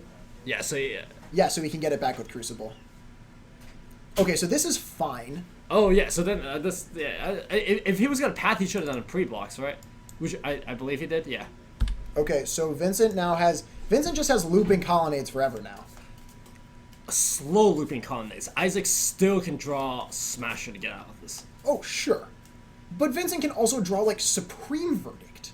No. Vincent's just gonna draw lands.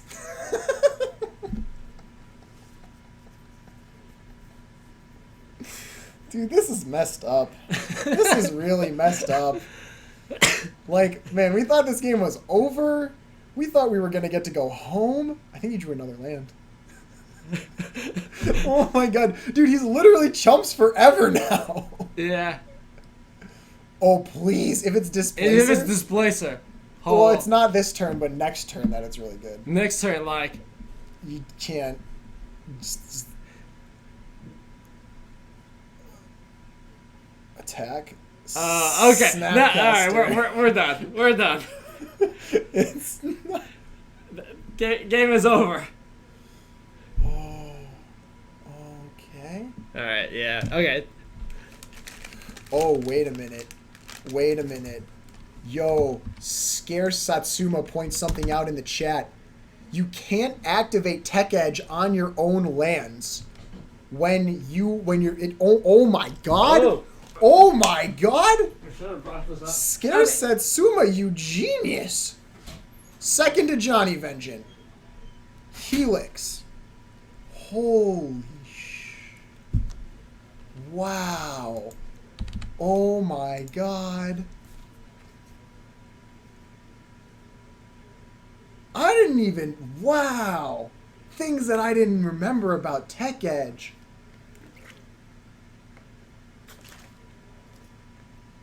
Oh boy. Wow. Scare Satsuma. Great call. No, he drew. He drew. I believe I saw him draw. I think he drew Zarg Zero, but this is crazy. I did not realize that about Tech Edge, but that's insane. I mean, I don't think it necessarily matters, Phonics, but yeah, I mean, I just heard Dan say to someone outside that this literally never comes up. What on I mean, how often have you ever tech edged your own land? Infrequently. So he's just gonna lose that. What? So maybe I don't know what the fix is here. Vincent can't lose this game. Now we can't lose now this game. we cannot lose this game. Like there was a point where it was I mean, the bird attacks for 2 in the air. Yeah, but Vincent, wait, there's a colonnade. I lied. Yeah, Vincent also isn't at like 3, right? Like there's also a colonnade. Yeah. It's fine. Like, there was certainly a point where if Isaac got lucky and Vincent got like catastrophically unlucky, he could have won the game. Sure. God. Neither of those... Vincent got unlucky for several turns, and Isaac got lucky for several turns. Mm-hmm. But, like, the fact that we still have a game after, like, a Johnny ult is, like, a small miracle in of itself. Drowner off the top. Oh, please!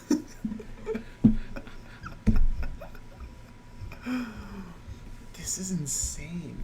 I think Ancient Stirrings into Smasher is just better. Sure. Oh, no, it's only 7, so the Snapcaster and... Attack EU. Block every day of my life. Yes. Okay. Isaac forgot. Isaac's like, I hope he doesn't remember he has the colonnade in play. Electrolyze. Yeah, let's go. Gravy okay. time. This is what we're. This is where we scoop it up. Like now, we're just wasting time here. This. I mean, it's in Isaac's. I guess it's not. He's definitely. No, like we want to actually win the game 3, right? Like. There's still 15 minutes in the round. Yeah, but look how long this round has gone, right? This game. I mean, look. This game is not normal. It's really. I'm. I don't have any more words, Dan. I mean, oh God, Isaac played a land. Why would you do that? Oh man. Okay, just get Okay, Isaac concedes.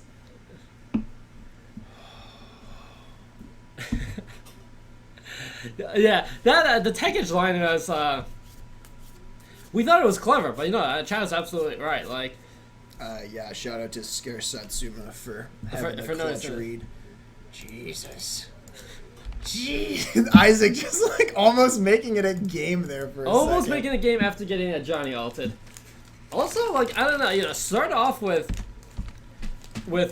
tempo in the cavern, and then play nothing else for the next 4 turns. This game was lit, dude. Yeah. I'm gonna tell Vince to go back and watch it, and he's gonna be like, "No, I never want to do that." Man, he is not gonna be a happy camper. Oh my god, that was crazy. Yeah, we're giving Vincent a little bit grief here just because we're pretty We good. know friends Vince with pretty Vincent. well. We Yeah. love giving Vincent crap. To be fair, I think he's gonna be like, "I deserved it this time, guys." I mean, Vincent, one of the more technical players. Vincent is one of the Vincent does well at GPs. Like he day 2s GPs on the regular. Like heart to Vince. If you're watching this coverage, just know that we only had the best of intentions. Despite that, it may have sounded like we did not. Yeah, that's true. Ignore the words that we were saying. Honestly, Dan, you've been saying one thing and meaning the other for the entire night. So I mean, you're not wrong there. yeah, Or maybe that was where I should have argued that point. my head hurts. Can you not? Oh man, this is gonna Vincent shuffling really well here because he does not want to just clump his lands into because he had all the fetchables. Yeah, interesting that he's not shuffling his entire deck in one go. Well, he does it's easier for him to riffle that way. I think. Okay.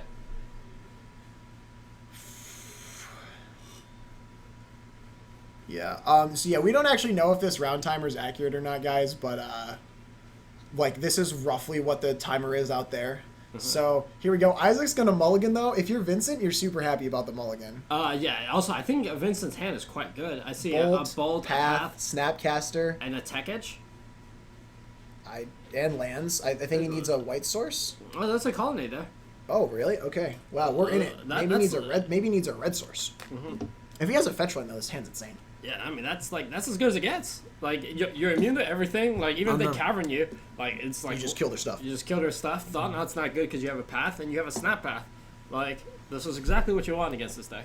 Yeah, I agree. Well, I Well, think- you won't have snap path because I take the snap, but you will have path. Yeah. Wow. Man, oh man. That was the fact that was almost a game. I just that. Oh man. In of itself is kind of impressive. Yeah. Oh, Eldrazi though. Decks that I really, really, really, really, really wish didn't exist. Just please spare us. Looks like Isaac is scrying. Looks like he's keeping. All right, we're third to the bottom. Let's see how good of a start we can get. All right, start with a windswept. No turn 1 play. Pretty good for Vince. Draw step. Okay. All right. Temple? Tempo? Oh, No. value. Wait, what was value? Just it's good for Vince. Also, he doesn't have a red source. Oh, I mean, the deck plays 11? 11, 12 red 11. sources. Yeah, 12 with the basic mountain. But if he doesn't have a red source, this could go bad. I mean, Isn't a Johnny? we have path, snap path. Yeah, but then you ramp them. Yeah, it's fine. Okay, it's fine. I agree. It's fine. It's fine. Maybe he does have the red source and he's just playing the colonnades out because. Okay, so Sky Spawner here. Untap and draw.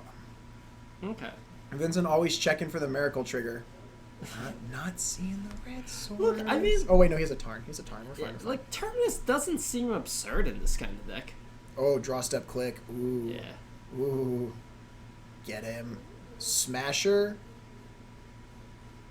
Smasher the space. He can play Smasher this turn. I think you take Smasher, right? Yeah, because like if you can't counter it on its way down, it's gonna take 2 cards to deal with it anyways. Yeah. So if you take Smasher here, Isaac probably just goes like land, displacer, attack, and you can trade or not trade. But you take Smasher, not close. Yeah. It's okay. Isaac's just draw a second one. I've had that happen to me before. At GPL Drazi. I'm not kidding you. I'm seriously. It was like, oh my god. So like at GP Detroit, I was playing what was effectively the mirror. And my opponent like took a line that was like, I lose to exactly and only Reality Smasher. Counted my deck. It was like, okay, you have 48 cards. There's 4 in your deck. There's 1 in 12. And I just like flipped the top card. Find a Reality Smasher. How sad was your opponent? Quite. I figured. Okay. Draw step here from Vince. Really would like a Supreme Verdict to deal with this. Maybe he doesn't have a red source. What the heck? I thought he has a Scalding Tarn. I mean, but he certainly would have played it over the Tech Edge by now, right? Oh my god, is this just like how he loses? I mean, because he has at least double bolts, right? That's not anger, that's bolt. That's bolt. It's 2 bolts. Yeah. I don't think he plays anger. I think he plays Supreme Verdict or nothing. Yeah. I mean, anger is like defensible in like a lot of attack, block. Are we? Do we have the path now? Path your own click path, for a red source. Yeah, I like this play a lot. This turns on your hand much better. Gonna take 4 here. Gonna go to 13. Doesn't feel great to do that, but you already kind of got the value off. Of You click. can. The thing is now is like you can play a Johnny and like Helix, Sky Spawner, gain some life, and force him to kill the Ajani the next turn. Yeah, but the Johnny just dies to a true. Scion, right? Yeah, I guess. Okay, I guess the Scions are real. Land. Displacer here. I feel like you're just gonna get aggroed over here. This isn't working out. Isaac, plays a displacer. Yeah, I mean we're already pretty Yeah. deep against path, but this forces Vincent to. I think you path here. Excuse me, not path. This we're already playing pretty deep into verdict here, but like. I think if you have path, you might path the displacer, but I guess not. Okay, draw. Oh, we already burnt the path. Remember? Oh, you're right. I guess we had snap, but is that not a snapcaster in here? It is a snapcaster. Draw step is mana leak. Okay. I think. Has a bolt up. I think you want to bolt the displacer now, Yeah, before we can start doing shenanigans. or just path it. Actually, I think he has a second path. Yeah, he does on the right there. Yeah, get that out of here. This also means that Isaac can't do anything weird like sack a Scion, Blanka displace, Blanka Sky Spawn or anything. He could have done it there though. He could have, but like Vincent has the bolts. Oh yeah, to target the Right. target of the ability. Yeah, Uh, that's true. Okay, so now Vincent just has to grind through like the fact that there's 4 bodies. 4 bodies, 6 power. I mean, it's quite the clock. I think though that if you just get off you're only gonna take 4 this turn because you're gonna bolt a Sky Spawner almost certainly. Like you're gonna have snap bolts. Like you're not. Isaac has 2 cards left. That very much looks like an Anger of the Gods. It's double bolt. I promise. I'm 90% on double bolt. Okay. Oh, another click draw step. Okay. Ewit, and 2 lands. I I don't think you care about this Ewit right now, but you Well, might when it buys back a Sky yeah, Spawner. well, the displacer's in the graveyard, No, right? the displacer got pathed. Oh, right. So is there anything in the graveyard? It's Windswept Heath. I mean, I don't care about that. I just don't think you want it to buy back a Sky Spawner because you can play it. Mm-hmm. But I do think you trade here. You kind of because okay, if you don't trade it, that means you're priced into attacking. With Right, it. but why are you attacking, right? Yeah, like Vincent is going to take the damage, though. okay, I mean, I'm just happy to content passing here. If you're Isaac? Well, yeah, play a land, of course, but just pass here. I mean, Vincent will now he's going to bolt something, right? Yeah. It's definitely not anger, it's double bolt.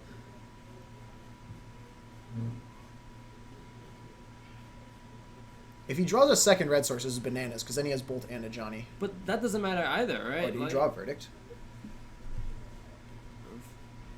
You did draw a verdict. Draw verdict.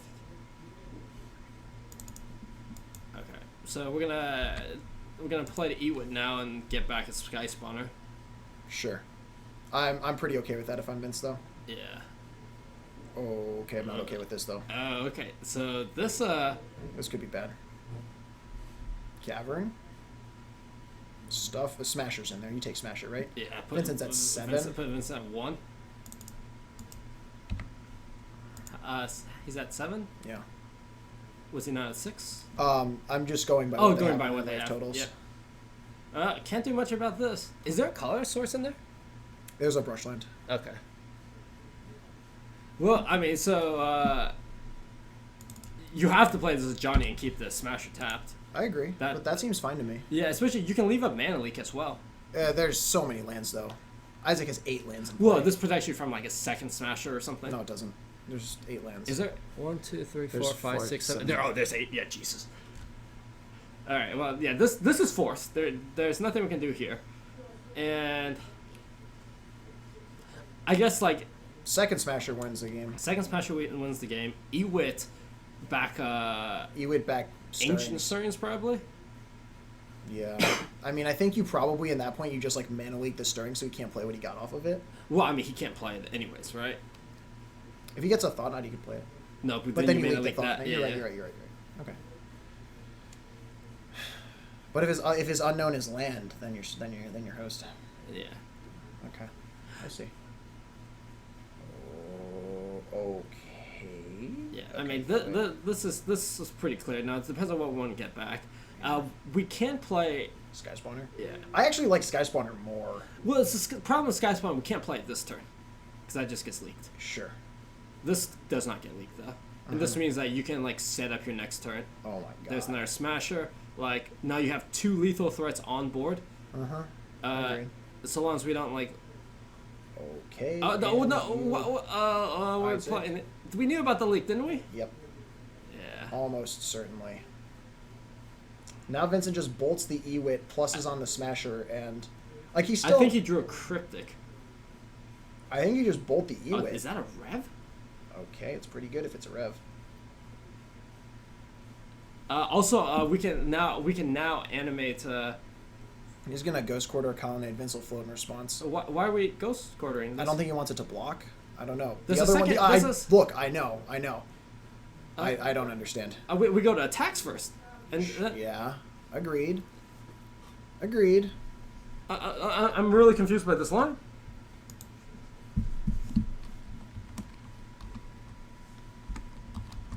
What? Oh, that was a rev. There's a rev for 4 because we floated mana. Oh no! Yeah, up to 6. This also means that if Isaac is just held off in the Smasher, Yeah. I mean, Vincent had like Snap Path though. Why didn't he attack with the Ewit? I guess Vincent blocks with Colonnade, but then he can't rev. You have to attack no, with yeah, the Ewit there. Vincent just says go. He's got Electrolyze in hand. yeah, like now we can't lose the game. I don't think.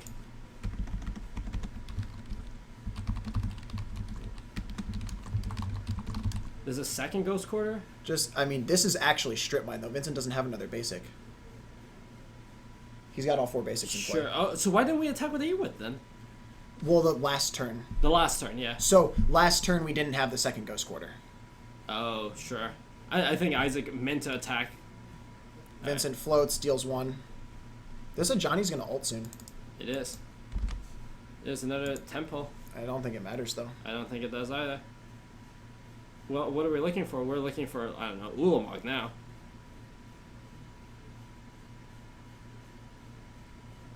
There's no Ulamog in this deck. There's not Ulamog. I hard guarantee there's no Ulamog. Yeah, World Breaker is about as aggressive as you can get. I've seen some decks play Endbringer.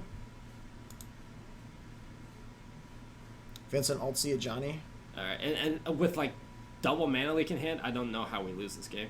and then Verdicts. Yeah. Okay. The question is whether Vincent can close this game out in time, which almost certainly cannot. If he has a Snapcaster, we can do it. I don't think he has a Snapcaster though. Oh my God, Isaac just ripping lands. Yeah, but like Vincent has. Oh, Vincent has a Colonnade Yeah, though. this- Alright, well, I mean, if we had the displacer, that'd be fine. What is happening? It looks like they just went to turns. Oh.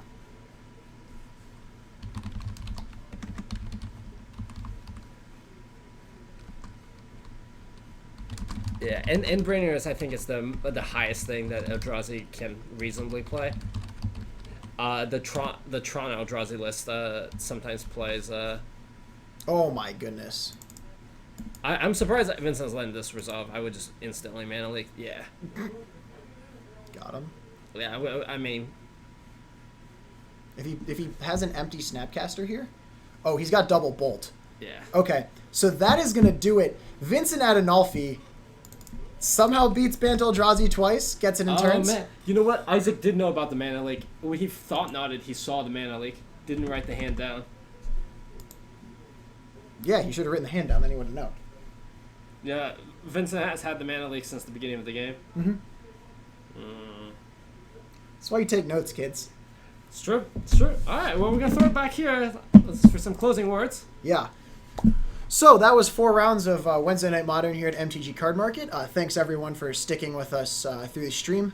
Yeah, so we have Card Market has a 1K Modern GPT for GP Vegas coming up this Saturday. Yeah, if you're in the area, please stop by and it should be a great tournament. Yeah. And it's it's $30 entry, correct? I believe so. Yeah. Okay. Check on the website. Yeah, check the Facebook page, check the website. Also, obviously, like Amonkhet pre-release coming up later in April. That's only a few weeks away. Get hyped, open some incantations. Confuse your opponents with what they are while they can't read them briefly. Other than that, though, we're going to call it a night. Thanks for watching the stream, everybody. We appreciate you. We appreciate the viewership, and we also appreciate you all voting for the correct Dark Confidant art and winning me some, fringe modern playable cards at Dan's expense. Again, but with that, yeah. thanks, everyone. Have a good night. Good night, everyone.